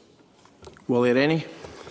The Cabinet Secretary knows this is going to be difficult, because we know that in schools with 4 in 10 with an additional support need, they're already struggling to cope with the massive demand that teachers face, with the lack of backup support, with educational psychologists and speech and language therapists, and all the range of specialists that you need for this support. So are we drawing on the lessons from schools to make sure that the rollout of the after-school care and of the early years provision is taking that into account? Because so far, I don't have an awful lot of confidence that this is going to work, because we're not getting it right in schools. Cabinet Secretary. I think Mr Rennie should take confidence on the rollout, for example, of the 1,140 hours of funded early learning and childcare that the Government has already overseen successful delivery of. I think his point about the propensity for additional support needs in our classroom, he mentioned the statistic 4 in 10. I think it's important to remember that there is a variety of needs within those statistics, from lifelong medical conditions through transient but difficult things that a child may go through in their life, through to, for example, having English language needs. So there's a broad range of children's needs within that. I was at St Sophia's Primary School in Galston this morning, which was a fantastic visit. And one of the things that I was exploring with the teachers there this morning was exactly that question of managing the variety of needs, both in the classroom and in early learning settings. And I can assure Mr Rennie that it will be at the forefront of my mind as we take this forward. I thank the Cabinet Secretary, and one of the reasons why we finished slightly earlier for general questions is the fact that 3 out of 10 people did not actually lodge questions. I would hope that members would pay more attention to timescales and that they can indeed lodge general questions, not only to be able to ask questions themselves, but to our colleagues to come in with supplementaries. Before we move to First Minister's questions, I would like to invite members to join me in welcoming to the gallery His Excellency Hamish Cooper, High Commissioner of New Zealand.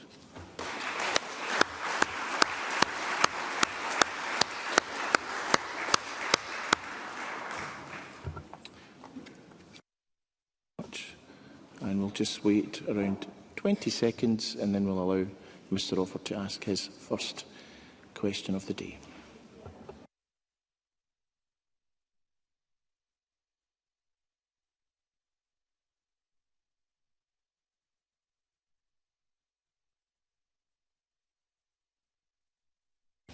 The next item of business is First Minister's questions for party leaders.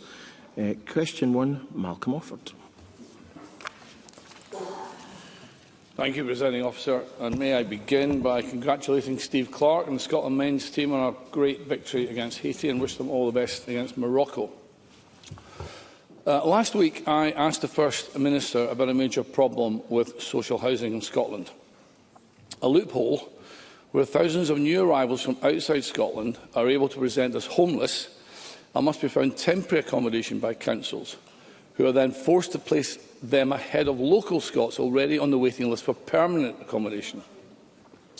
In his answer last week, the First Minister did not seem to recognise there was any loophole at all.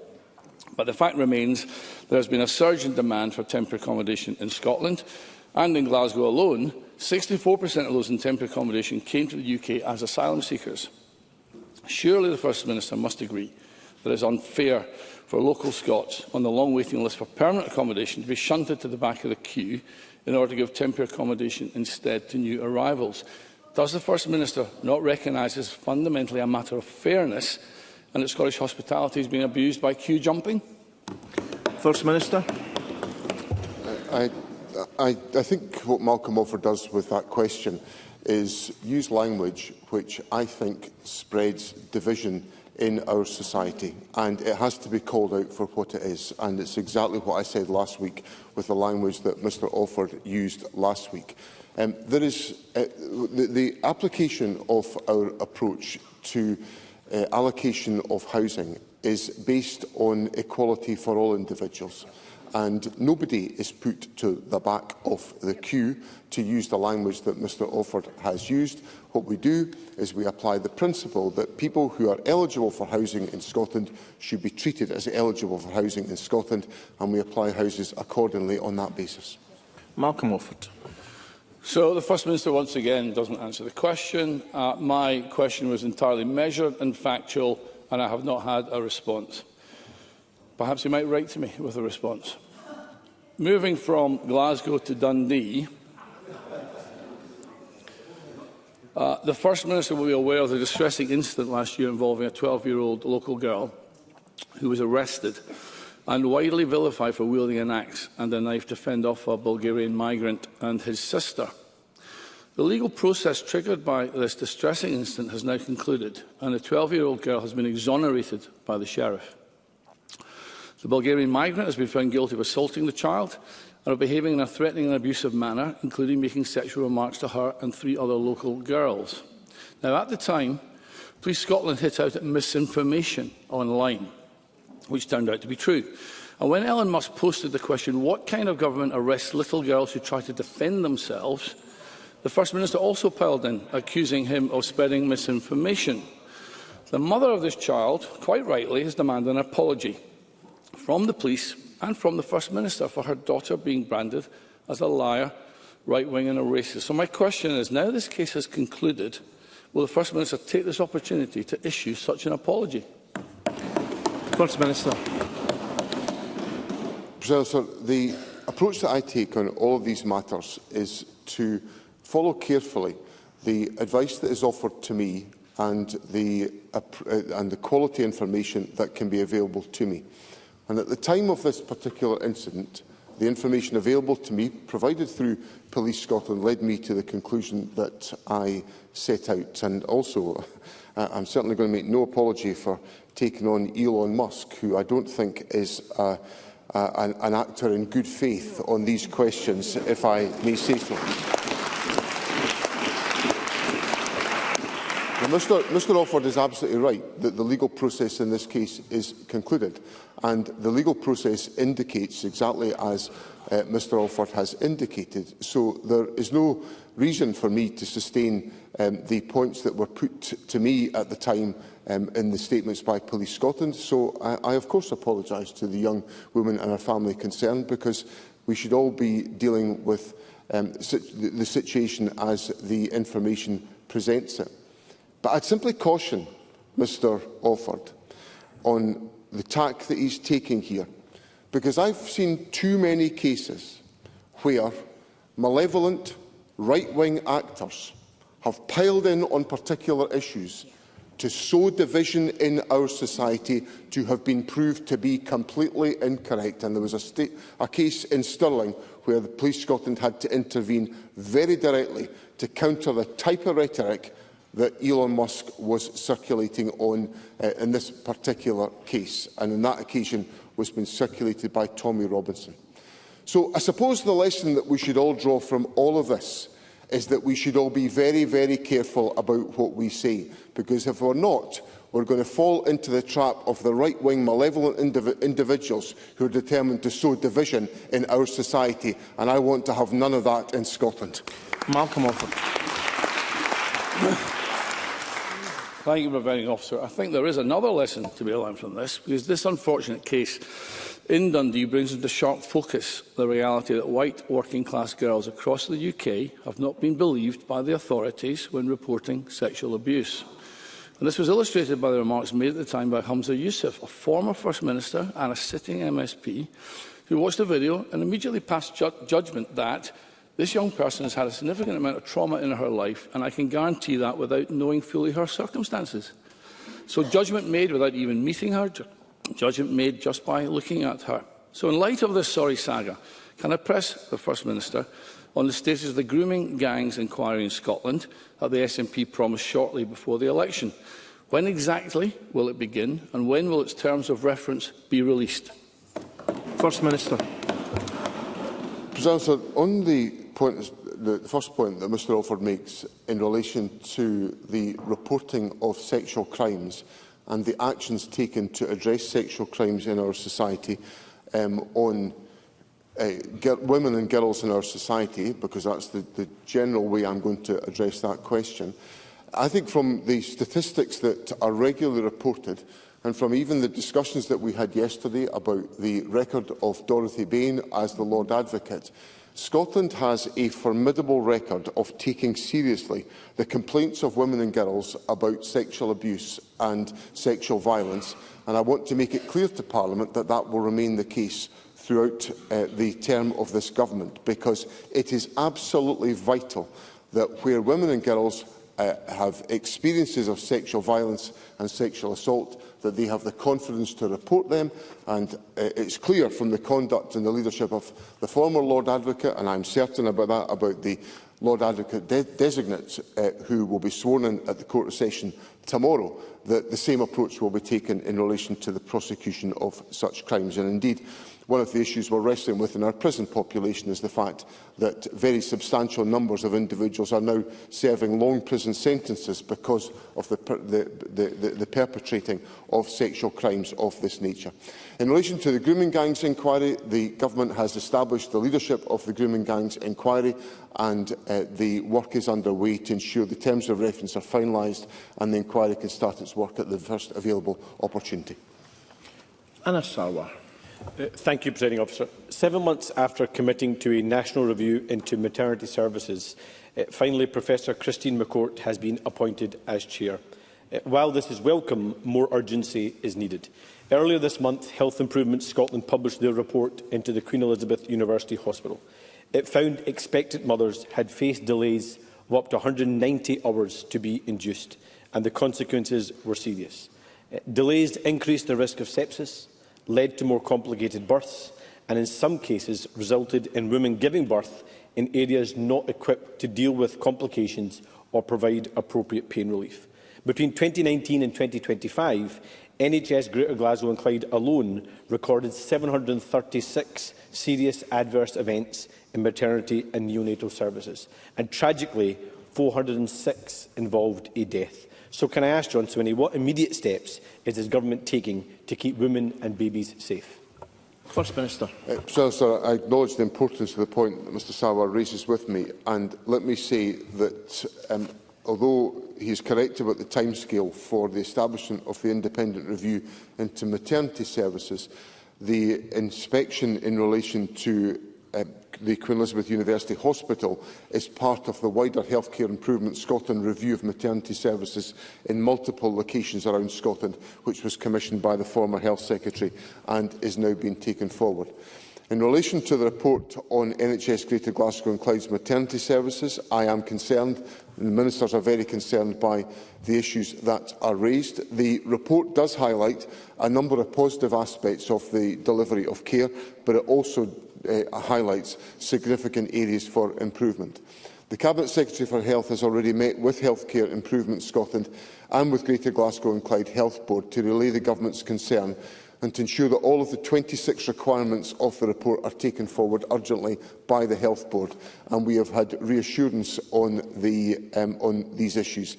The Cabinet Secretary will meet with the Chief Executive of the Health Board once again before the parliamentary recess to review progress and to provide further reassurance that steps have been taken to implement the requirements of the report. Anna Sarwar. Thanks, Presiding Officer. The pattern in the Queen Elizabeth University Hospital report was not new.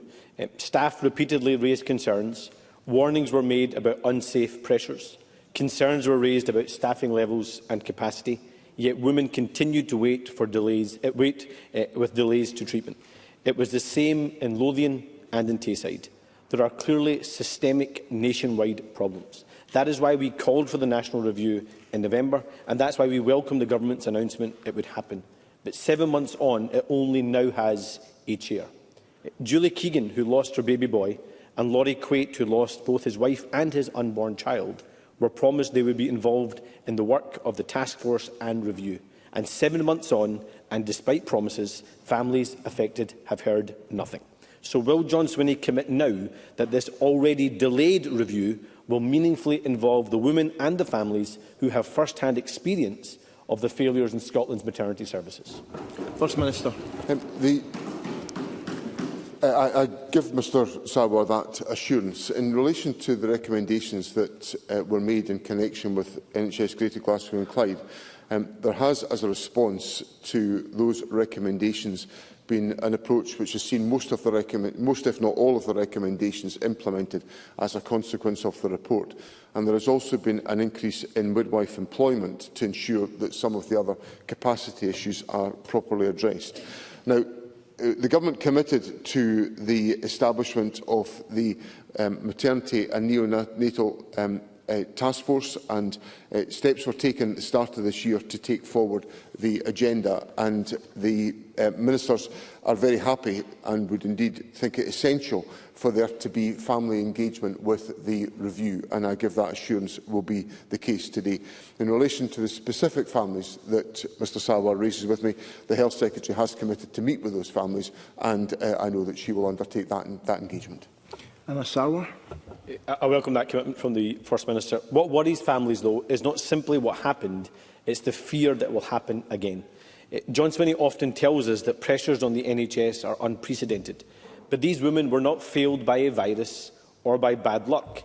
They were failed by a system that knew there was a problem and did not act quickly enough to fix it. Because time and time again, we see the same cycle. Warnings are raised, whistleblowers speak out, patients suffer, ministers promise lessons will be learned, a review is commissioned, and then the next scandal arrives. 7 months to appoint a chair is not good enough, when every day that passes without action risks another adverse incident and risks another broken family. This needs to be about more than just a process, it needs to improve services. So when will John Swinney be able to guarantee that all women and babies will be safe in Scotland's maternity services across the country? First Minister. I think it's a fair point that Mr Sarwar puts to me, but that's what I would say to him to reassure him is that in the period in which we have been preparing the national review, there have been a series of inspections undertaken at the Government's behest. So the Government has required a number of these reviews to be undertaken.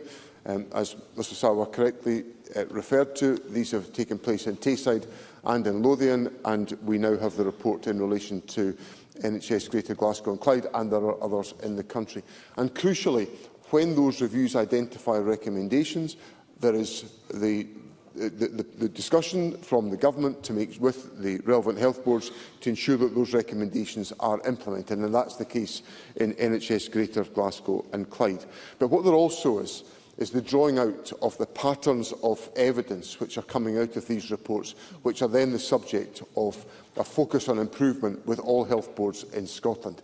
So I say that to Parliament to provide reassurance to families that when these reports are undertaken by Healthcare Improvement Scotland, they result in learning and in the application of those processes in health boards around the country to ensure that we are constantly focused on improving services. And that's what the Government is trying to do in the delivery of maternity services. And crucially, the work of Healthcare Improvement Scotland helps us to scrutinise and to identify the weaknesses so they can be addressed and the recommendations implemented. And that will be the approach that the Government takes on an ongoing basis.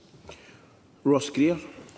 Thank you. Scotland faces a wave of applications for hyperscale data centres. If all of the applications currently in the pipeline are approved, they would consume up to 6,000 megawatts of power. That's more than 1.5 times our entire national power use at peak time. That's obviously completely impossible, but there currently isn't any clear government strategy or guidance for councils around how to deal with these applications. They're completely different to the kind of data centres which already exist in Scotland. We're not talking about socially and economically useful projects like the Edinburgh University supercomputer here. The Government's policy is to support what they refer to as green data centres, but this position was decided before ChatGPT existed, before Elon Musk launched Grok, and before any of these hyperscale proposals came forward. So can I ask the First Minister, what is the Scottish Government's definition of a green data centre? First Minister. The Government's definition of a green data centre is one that has been approved with due account being taken of the environmental implications of all developments that are required. And that will, of course, cover a range of the different issues that Mr Greer has highlighted in his work. In defining green data centres, it's for a planning authority to interpret and apply national planning policy in the circumstances of each case. They should consider factors such as renewable energy use, energy-efficient technologies, reduced water consumption and opportunities to reuse excess heat. And the Government's Planning Hub has been working with planning authorities to ensure that there is a wide and consistent understanding of those factors in coming to those conclusions. Ross Greer.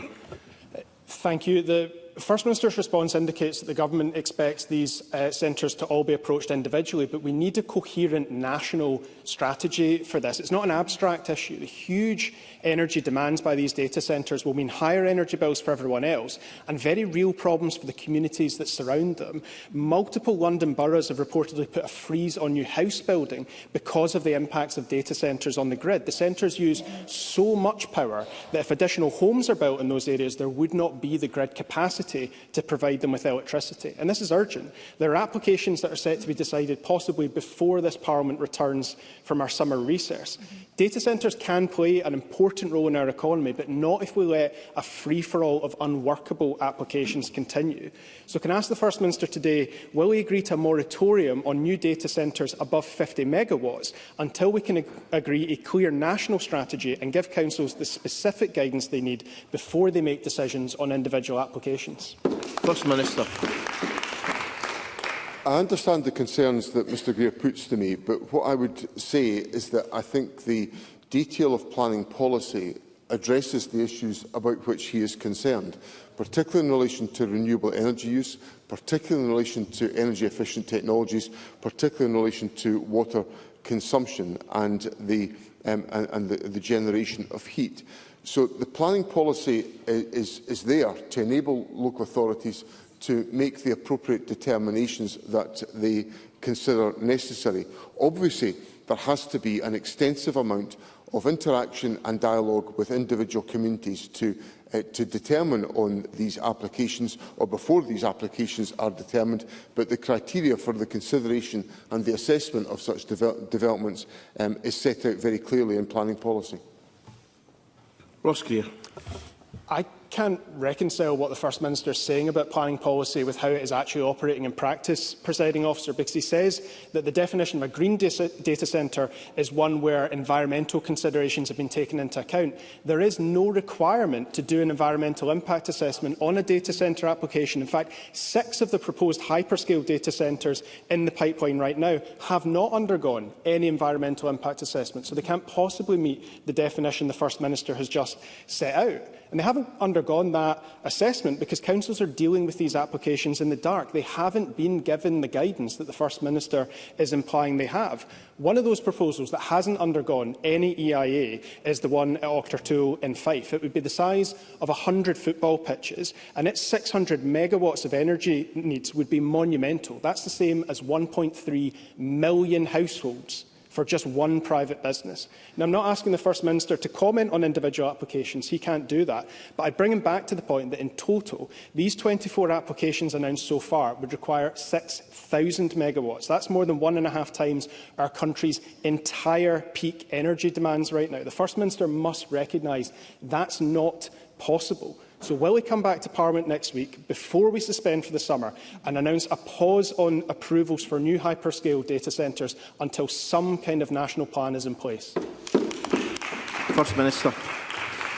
I think Mr Greer raises an important issue, and it gets to the nub of how prescriptive planning policy should be within Scotland. And it's a reasonable point, but I think what often is argued for in Parliament is for local decision-making within a policy framework set by government.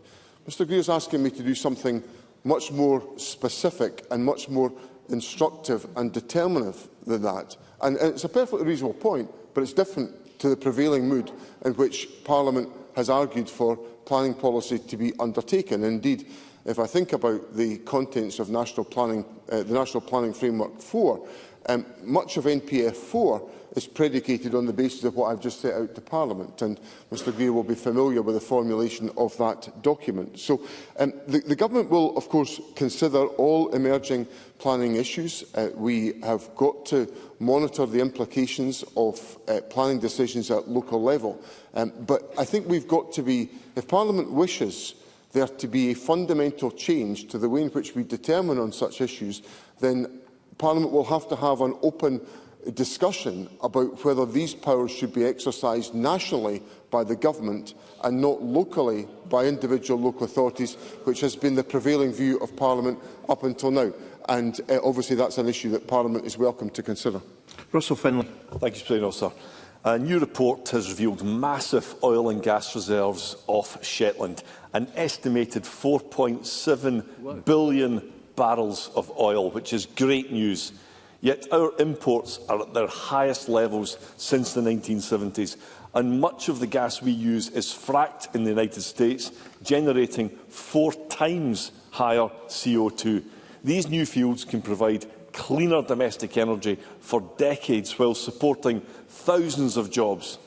But the Aberdeen University researchers warn that their paper might serve as an obituary to the industry unless we get drilling.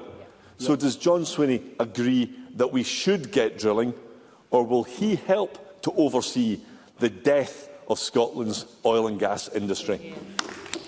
First Minister. Well, what has undermined the North Sea oil and gas sector has been the energy profits levy that was applied by the Conservative government in the first place. That's precisely what is the difficulty just now. That is what makes it difficult for companies to invest. That's what companies are telling me, that they're finding it difficult to invest because of the energy profits levy that was started by the Conservatives and which has been carried on by the Labour government at Westminster.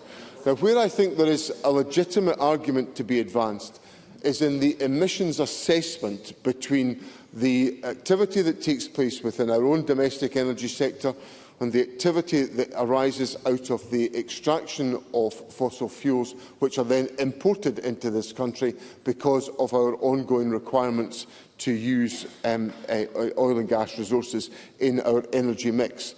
So, as part of any assessment of the appropriateness of any new licences in the oil and gas sector, that question of the total emissions of any individual project must be considered as part of any decision-making by the United Kingdom Government, and that's exactly what Scottish Government policy says on this issue. Russell Finlay. So he doesn't answer the question, but talks about the EPL, which his party first called for. Yeah, absolutely. Now, my colleague Douglas Lumsden is Aberdeen's oil and gas champion. He has persistently demanded to know when the SNP government will publish its delayed energy strategy. But now we discover that the SNP ministers have done precisely nothing about it in the first 5 months of this year. Absolutely nothing. For years, the sleek SNP have behaved in the most dishonest and despicable way. John Swinney pretends to support oil and gas, while he still backs the anti-drilling policy of Nicola Sturgeon and the Green Party. So with 1,000 jobs being lost every single month, when will John Swinney start telling workers the truth? First Minister. Mr Finlay gets into ever more desperate attempts to try to avoid the responsibility that the Conservative Government carries for the difficulties in the oil and gas sector, because Mr Finlay and his party in government brought forward the Energy Profits Levy. They applied it with impetus and increased it and extended it. And what is it doing? It's culling jobs in the north east of Scotland. It's the responsibility of the Conservatives. If Douglas Lumsden was actually at his work on any available occasion, he could be held to account for. He could be held to account for all his activities, but Douglas Lumsden, for weeks and weeks, has been skiving somewhere else. What on earth has the Conservative Party become? The bunch of skivers in this Parliament. Alex Cole-Hamilton. Thank you, Presiding Officer. Presiding Officer, this week marks the 9th anniversary of the Grenfell fire. I know all of our thoughts are with those who lost their lives in that tragedy and with those who survived it. The Humanity for Grenfell group are still campaigning for people living in cladded flats, and they are right to do so. Nearly a decade on from Grenfell, too many people are lying awake at night, wondering if their home might be at risk. And across Scotland, there are almost 1,000 buildings suspected of having dangerous cladding. So can I ask the First Minister why new figures out this week reveal his government has only got round to investigating 149 of them, and staggeringly, why cladding removal is underway in only 3 buildings in this country? First Minister. So one of the issues that we've had to wrestle with has been to have the effective legislative framework in place to enable us to deal with a number of issues, not least of which is about multiple ownership within individual buildings. Now, that legislation has been put in place by the Government, and we are now, as a result of having the legislative framework in place, able to proceed with the important work that is necessary to be undertaken to investigate properties and to identify the remedial action that is required to be taken and the steps that have got to be taken as a consequence. So I understand the importance and the urgency of so doing, but the Government has got to have a legal framework upon which to act, and we've secured that in the last parliamentary term, and we are now taking the steps to ensure that the actions can be taken to provide that reassurance to members of the public. Alex Cole-Hamilton. But, Presiding Officer, we are nearly 10 years on from Grenfell, and the response we've just heard will come as no comfort whatsoever for those people who cannot insure or sell their homes, people who are actually in fear for their lives because they just want to know that their homes are safe.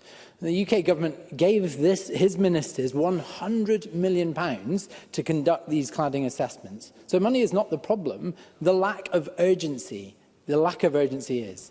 It appears that not a single building has actually been checked in the past 6 months. More than 2 years ago, this chamber passed the cladding remediation bill. Ministers, ironically, said that this would speed up the process. So can I ask the First Minister, will he get a grip on this? Will he guarantee that by the time we reach the 10th anniversary of Grenfell next year, that every single one of these vital checks will have taken place? First Minister. So let me reassure Mr Cole-Hamilton that there is a variety of interventions taking place, some of which involves building assessments, some of which requires taking mitigation measures within buildings, and that work is underway, which will not show up in the statistics that Mr Cole-Hamilton has put to me today. But so there is other work. So essentially what I'm saying is that Mr Cole-Hamilton does not present a complete picture of the activity that is underway. But I assure him, with the legislative framework that we have in place, the steps that have been taken in the government's programme, the availability of the resources that we have within our budget, which of course the Liberal Democrats supported our budget in getting that into place, for which I'm very grateful. He knows that point, to ensure that we can take the necessary action to address and to reassure members of the public who are affected by this issue. And I'm very happy for ministers to provide update reports to Parliament in the course of the next 12 months to make sure that the concerns of members of the public, as expressed by Mr Cole-Hamilton, can be properly and fully addressed.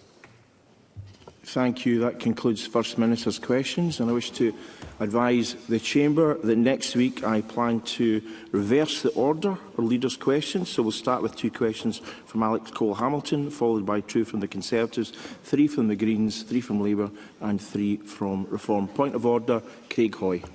Thank you, Presiding Officer. Pursuant to Standing Order 13.1 and in light of the Scottish Parliament Corporate Bodies Media Access Policy and Rules, I rise to ask whether any member has sought to make a personal statement to this Parliament to address the questioning by media within the parliamentary estate. I ask this because as of today... This is not actually a point of order. It's a matter for the corporate body. Mr Hoy, it's a matter for the corporate body. Presiding Officer, you could hear the point of order in full to determine whether it is a point of order. I've heard what you want to say, and it's not a matter for the chair. It's for the on corporate a further body. point of order, Presiding Officer, given the urgency of this, may I ask how we place this within this Thank you, Mr Hoy.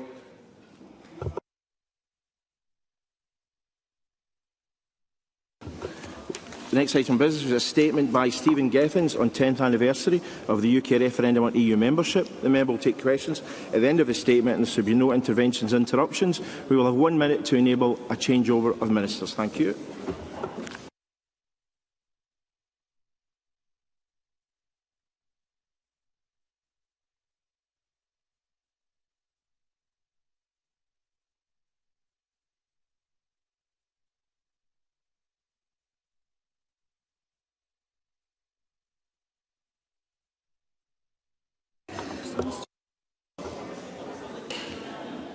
Can I ask members who are leaving the chamber to do so quietly, and members in the gallery? Thank you very much.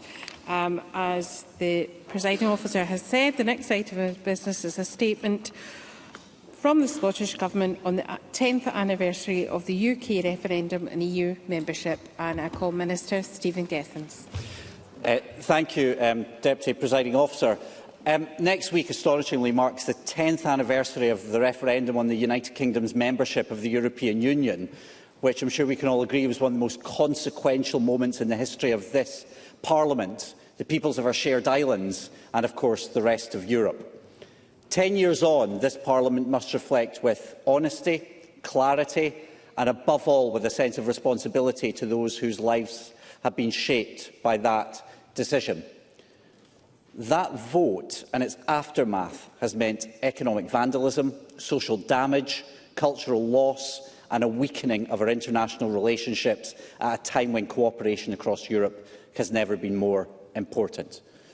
No department or issue has been unaffected, from our NHS with, for example, the exit from the European Medicines Agency, to agriculture, the removal of access to the single market, and to education and the tragic loss of opportunities for our young people. Now, to be fair, MSPs got that. 10 years ago. This Parliament responded to an event neither of its making or its choosing in a cohesive and responsible manner across the chamber, to be fair, something I know from first-hand experience was lacking at Westminster. Scotland did not vote for this, having overwhelmingly backed EU membership in a referendum for the second time. Despite that, MSPs in the Scottish Government consistently offered compromise to the UK. And in 2016, a motion by my predecessor, Michael Russell, called for Scotland to remain inside the single market, and that was overwhelmingly backed with support from SNP, Scottish Labour and the Greens. And to be fair, the Liberal Democrats didn't back it, but did call for a second referendum. Instead, we got the Internal Market Act, with Westminster taking back control, not just from Brussels, but also from Cardiff, Belfast and, of course, Edinburgh. EU membership had empowered devolved administrations, and leaving the EU has left the UK more centralised than ever. We were told that leaving the European Union would bring new opportunities, greater prosperity, more control, a stronger voice. I'm going to be generous and say that those comments were at best incorrect. Every sector was damaged. For businesses, leaving the EU introduced friction where there was once fluidity, barriers where there was access, and uncertainty where there was stability. In November 2023, nearly 40% of businesses in Scotland cited leaving the EU as the main cause of difficulties in trading overseas. UK-EU trade is estimated to be about a quarter lower in the long run than if the UK had remained in the EU, with non-tariff barriers with the EU being the main driver behind this shortfall. The agri-food sector in particular has struggled to export to the EU, leading to a substantial and sustained loss in one of our most important sectors for exporting and, of course, employment. Public revenues in Scotland and the public services that depend on them were estimated to have lost about £3.3 billion in 2025 alone, based on research by the National Institute for Economic and Social Research. That means that every day over £9 million is lost to public revenues in Scotland in 2025. And the question has to be, can we really afford it anymore? And for households, the consequences have been profoundly damaging. Cost of living pressures have been exacerbated at a time when families can least afford it, with a £250 increase in food and drink bills due to leaving the EU, with UK households collectively having paid an extra £7 billion due to cover the extra cost of doing business outside the single market. I have to say there is a particular tragedy for our young people. Every political generation should leave more opportunity than they themselves enjoyed. That should be a basic for all of us in this chamber. But we cannot say that with the removal of the freedoms to live, learn and work across the European Union. A British passport is now the most restrictive in Western Europe. And whilst the personal and financial losses have been great, we mustn't lose sight of security considerations just now. Deputy Presiding Officer, we meet at a time of profound geopolitical instability. Russia's illegal war in Ukraine, shifting global alliances, threats to energy and food security all underline the importance of strong cooperation in Europe. The rest of Europe gets that. The EU is not simply an economic bloc, it's a community grounded in shared values: democracy, human rights, the rule of law, equality and freedom. Now, leaving the EU was a bad idea 10 years ago. It's a dangerous idea today. It's left the UK, and by extension Scotland, more isolated at a time when the challenges we face demand deeper partnership, not detachment. And whilst there's been a change in ideology from the most recent UK government, I'm afraid to say it's still tinkering. Current efforts by the UK government to rebuild relationships are welcome, but not enough. The UK government's own figures suggest that the deal currently being negotiated, and far from certain of being delivered, will add only £9 billion to the economy by 2040. That's equivalent of about 0.2% of GDP. By contrast, the Office of Budget Responsibility estimates that leaving the EU reduced GDP by at least 4%. So that loss is 20 times greater. And I ask the UK government, where's the ambition? Where's the responsibility to individuals and businesses to reverse this damaging decision? Now, the Scottish Government has published a series of policy papers to set out clearly our objectives for Scotland's relationship with the EU in key areas that affect the lives of all of us: trade, education, energy. The UK Government could change this, but chooses not to, and we all pay the price for that inaction. And of course, there's a human dimension to all of this. Leaving the EU has affected families who have made their lives across borders, those European citizens who pay us the privilege of making Scotland home. And I say this to my fellow European citizens, that I will continue to make the case for you every single day while I'm in this job. Every country that's joined the EU got wealthier. Its sovereignty was strengthened and its citizens' rights enhanced. The reverse happened for the one state that left. Leaving the EU was a backward step as Europe moves closer together. It's almost inevitable that we're going to rejoin. It's simply a question of how much damage we sustain until that moment. So where do we go from here? First, we will continue to press for the closest possible relationship between the UK and the EU, and I've been glad to already have discussed that with my counterpart in the UK Government, Nick Thomas-Symonds, and I'm grateful to him for his collaboration and conversation. I made it clear to him that both the EU and UK have much to gain for a better relationship with the EU. Just one example is energy, where Scotland is a massive exporter and very much part of the solution when it comes to pan-European energy security, a key concern in other European capitals. And the UK Government must make the most of the forthcoming UK-EU summit and ensure that the negotiations deliver the fullest possible outcomes. And we've been clear to the UK Government that we seek further improvements, although I have to say I'm still unsure as to why the UK Government is sticking to its damaging red lines on the single market and the customs union. It's an absolute mystery to me. Secondly, we must ensure that Scotland's voice is heard. Too often, Scotland's distinct interests and democratic choices have been sidelined. That can't continue anymore. We know how damaging that has been. And third, and most importantly, we must recognise that there's a limit to what can be achieved under current constitutional framework. The UK's 18th century model of union brought us to this place and is no longer fit for purpose. Brexit exposed its flaws. There is an alternative partnership model, and one that's being pursued by our neighbours, a 21st century model of union based on true respect and partnership between nations. That's something the EU and the rest of Europe gets and understands. Deputy Presiding Officer, 10 years on from the Brexit referendum, we owe it to the people of Scotland, particularly younger generations, to speak honestly about what has happened. The conclusion is unavoidable. Leaving the EU did not deliver what was promised. It left Scotland and the rest of the UK poorer, more isolated and less secure. The question for us all is what we're prepared to do about it. Now, I believe that Scotland's future lies in restoring our place at the heart of Europe. That's the challenge of the next decade, and it's one that this Parliament must meet with hope, clarity and determination. Thank you, Deputy Presiding Officer.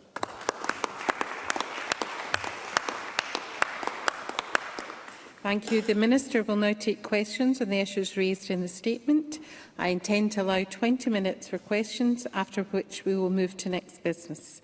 It would be helpful if members who wish to ask a question press the request to speak buttons now.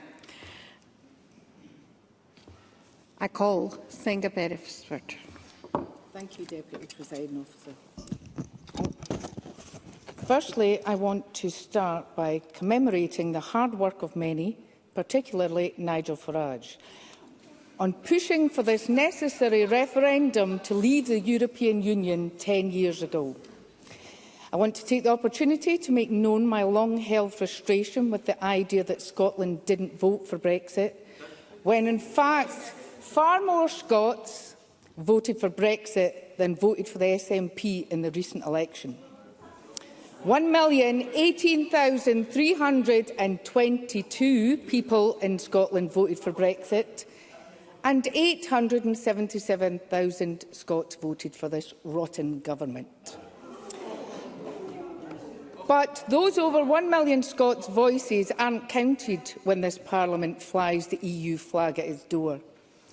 We constantly hear this government blame Brexit for the country's failings, so can I ask the Minister, can he actually name one major economic challenge currently facing the people of the south of Scotland today that would not still exist had Scotland remained in the European Union, Or does he accept that this is another political excuse for continued SNP failure? Minister. Well, first of all, I'll thank the member for her intervention, for first of all reminding us that Reform have a track record, and it's a poor one. It's a track record of dragging us out of the EU at the cost of billions to the Exchequer, which are now having to be made up. It's the track record of pushing up the cost of living, pushing up our energy prices and our food and drink prices during the cost of living crisis.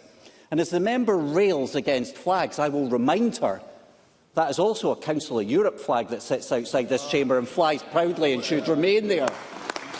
One that underlines the rights that we have as European citizens and that her party wants to take away.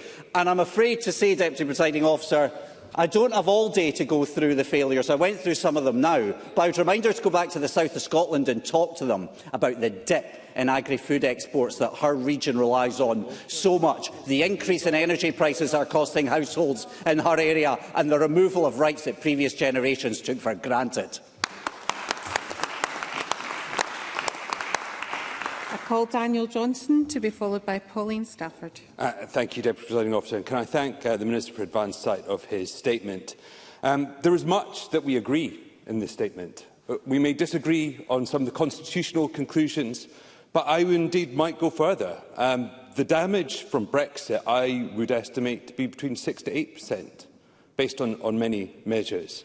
And I agree with him that our future has to be about closer alignment and a closer relationship with the European Union.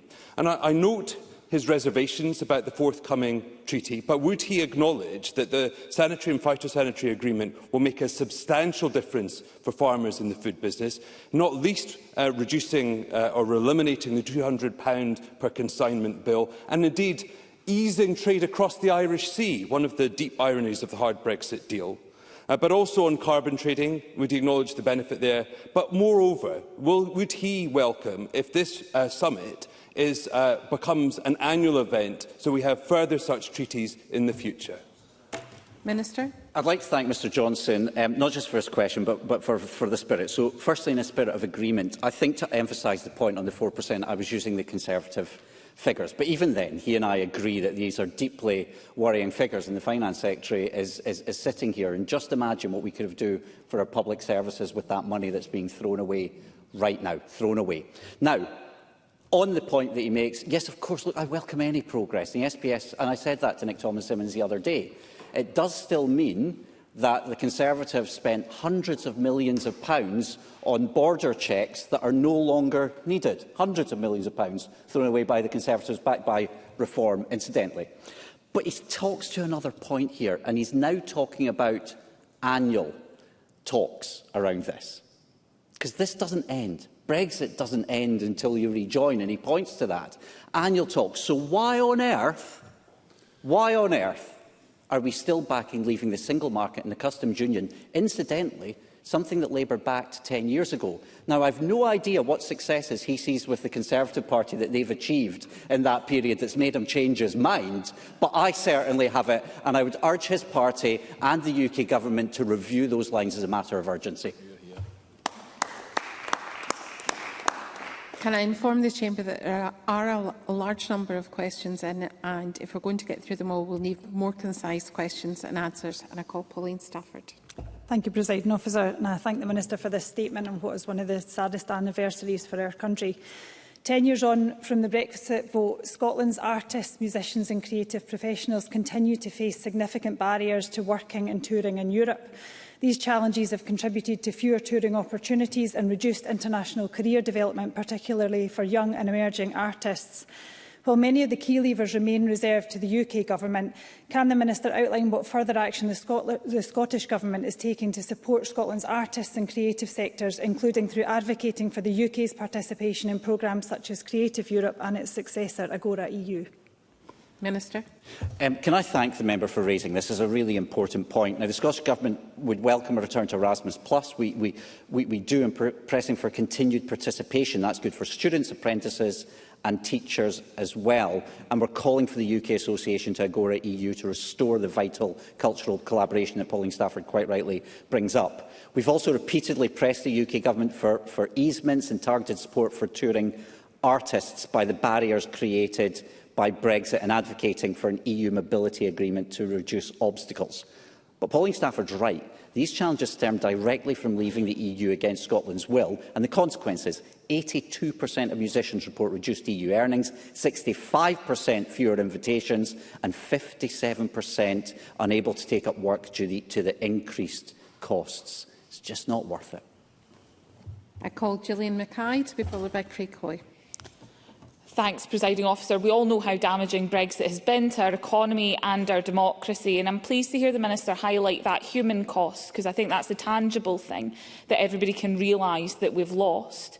At a time where global relations are so unstable, we need to work more closely with our European allies. That involves having a strong programme of international engagement. So can the Minister confirm that he will prioritise maintaining the network of international offices, and particularly those in Europe, to assist with that alignment? Minister.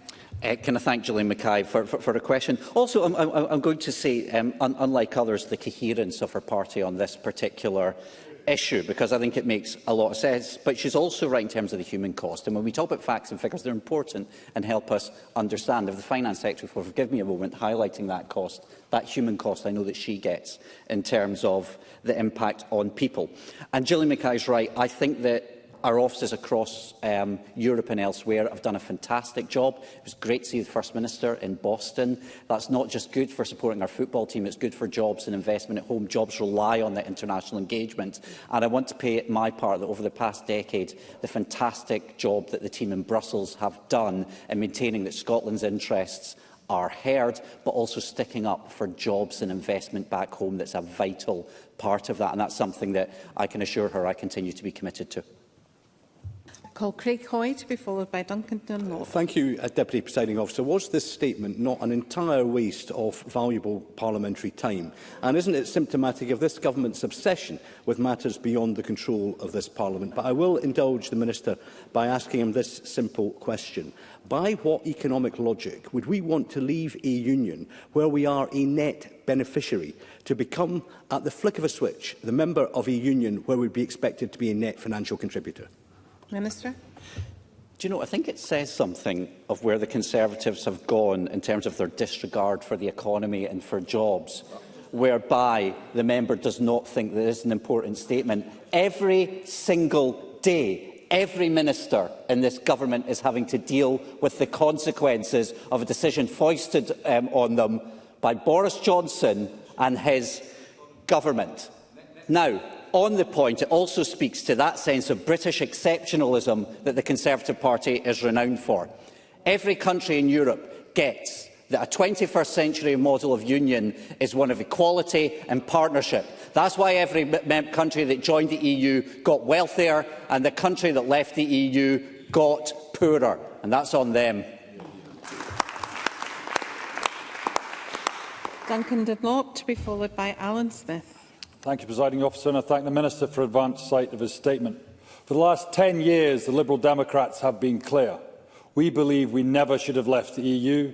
We remain the strongest defenders of the European Union and the Union of the United Kingdom, because being a member of both has preserved Scotland's peace and prosperity.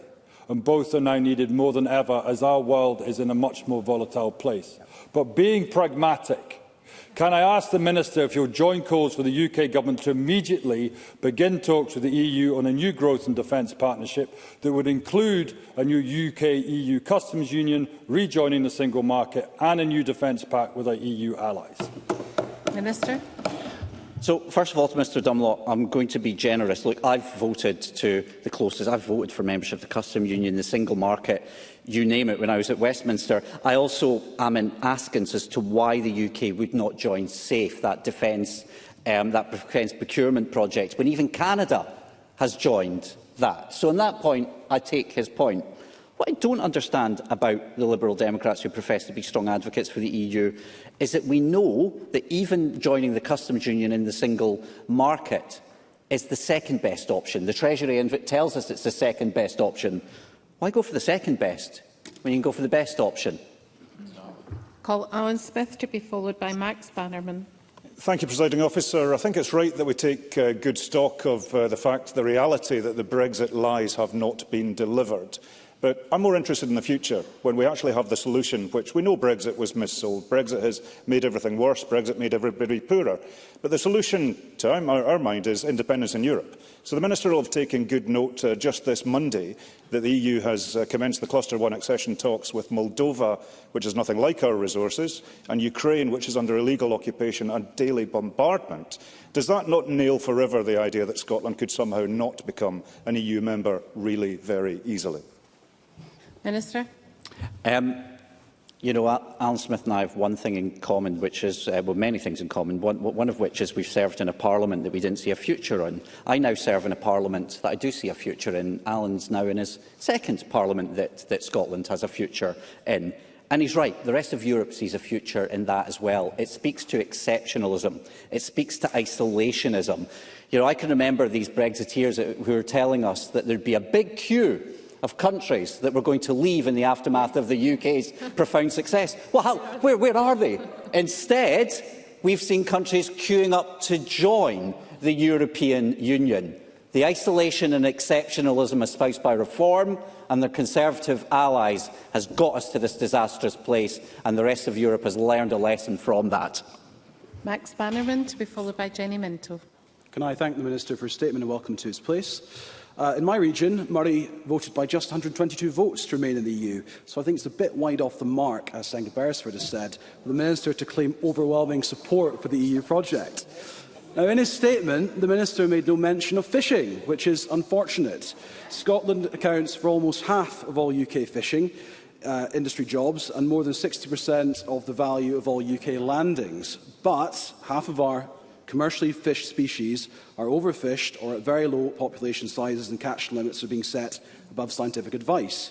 And under the Labour-Lancaster House Agreement, European access to overfished Scottish waters has been set in stone for the next 12 years.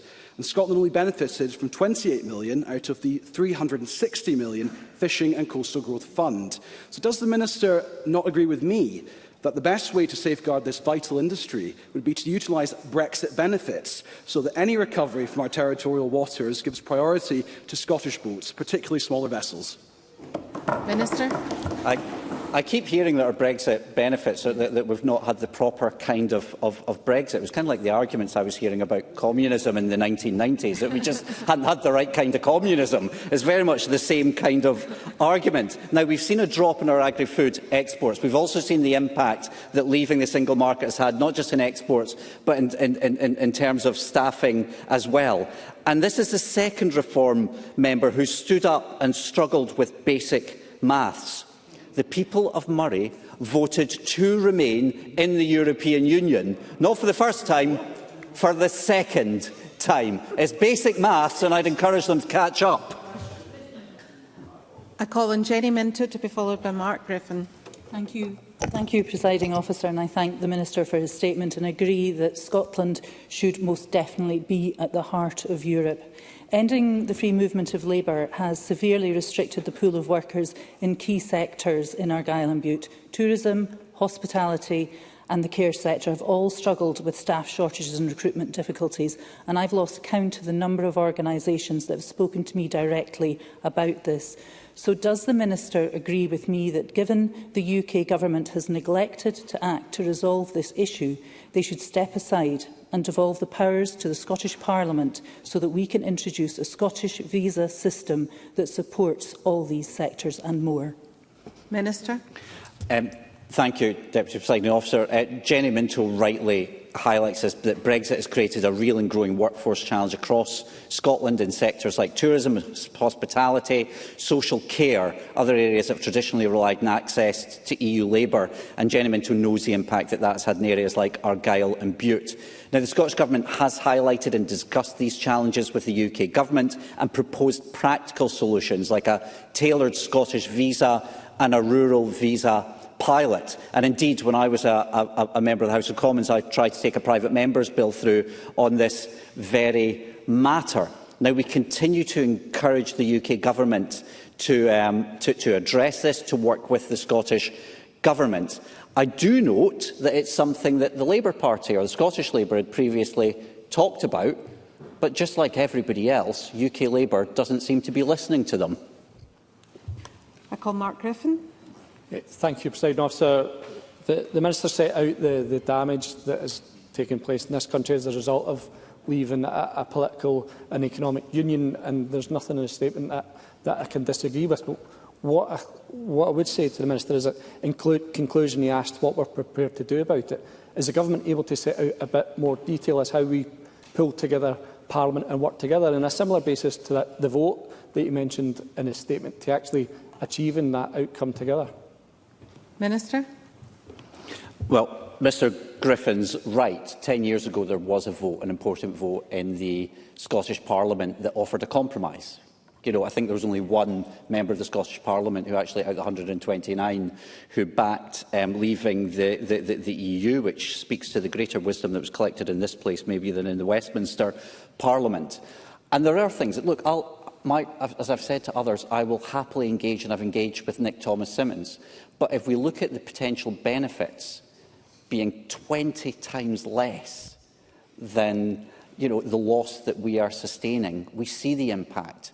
And I talked about, look, I welcome Nick Thomas-Symonds and where he's engaged.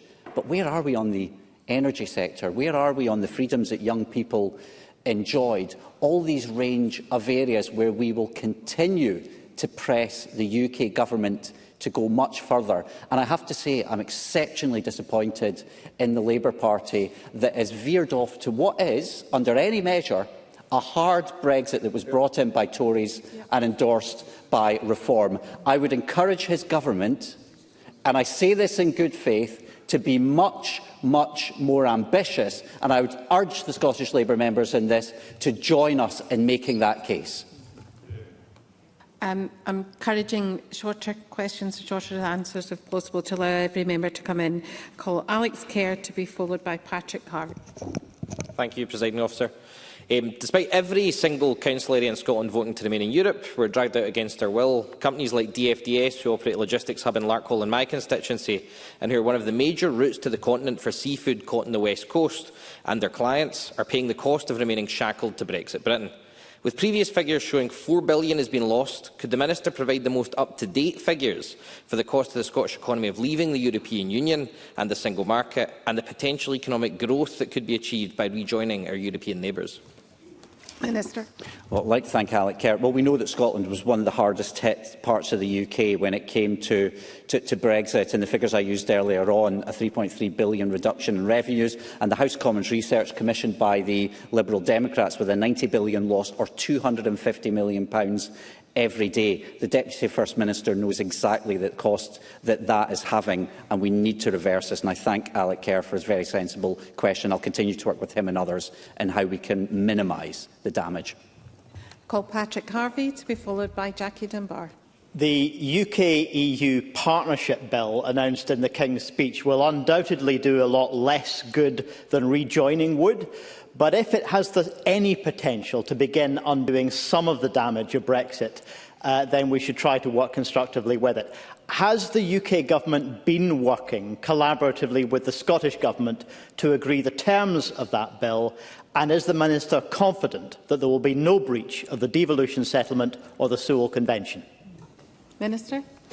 I'd like to thank Patrick Harvey. He'll be well aware of the impact of the internal market that had on this place, and the fact that it took away powers, it centralised the UK, and the breaches that came in subsequently. I'm relatively new into this job. I'm going to give the Labour Government the benefit of the doubt. Would like to see an awful lot more. Anything that brings us closer to the rest of Europe and minimises the damage is something we'll welcome. I will always look to work with colleagues in a constructive manner. But let's be clear, we are minimising the damage that has been done. Damage is still being done, and it's not being forced upon us. It is a political choice. Jackie Dunbar. Thank you, Presiding Officer. Living, working or studying abroad is a hugely enriching experience to encounter new cultures and skills. What estimation does the Minister make of the social and educational impact on Scots young people who are being denied the opportunity to expand their horizons in a way previously facilitated through freedom of movement within the EU and the likes of the Erasmus Plus programme? Minister. I'd like to thank Jackie Dunbar for this. She'll get it, given the impact of educational institutions and the impact on young people in her own constituency in Aberdeen. Look, I don't want to make this too personal, but just let me reflect for a moment. I was an Erasmus student. It was transformative for me. I could never have done it financially or otherwise if it had not been for those connections. And what I find heartbreaking, there's no other word for it, is that I am now in a political generation who are not bequeathing many of these opportunities that we ourselves enjoyed. And that's something we all need to reflect on. Now, look, the movements on Erasmus Plus are welcome. It's progress, but it's not back to where we were. And the removal of the right to live, learn and work across the whole of Europe and the reduction in having a British passport is something that young people will bear the consequences of even more than other generations. The next item of business is a statement by Hannah Mary Goodlad on provisional outturn 2025 to 2026. The Minister will take questions at the end of this statement, and there therefore should be no interventions or interruptions. I'll give the Minister and front benches the opportunity to take their seats.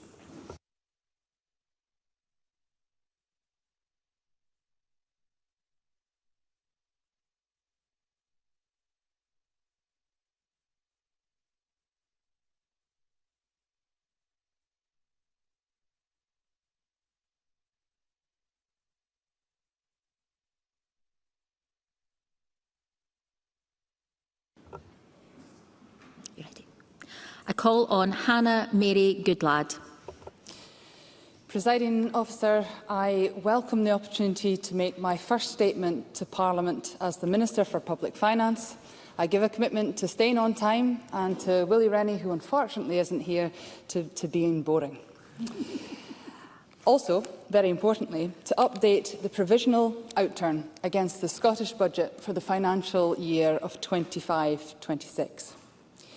We have once again remained within the restricted HM Treasury expenditure limits and managed Scotland's finances responsibly, while continuing to protect public services and delivery on our bold ambitions for Scotland. Ambitions grounded in equality, hope and fairness. The provisional fiscal outturn for 25-26 is £55.9 billion against a total fiscal budget of £56.3 billion. This represents an underspend of £358 million, just 0.6% of our total budget.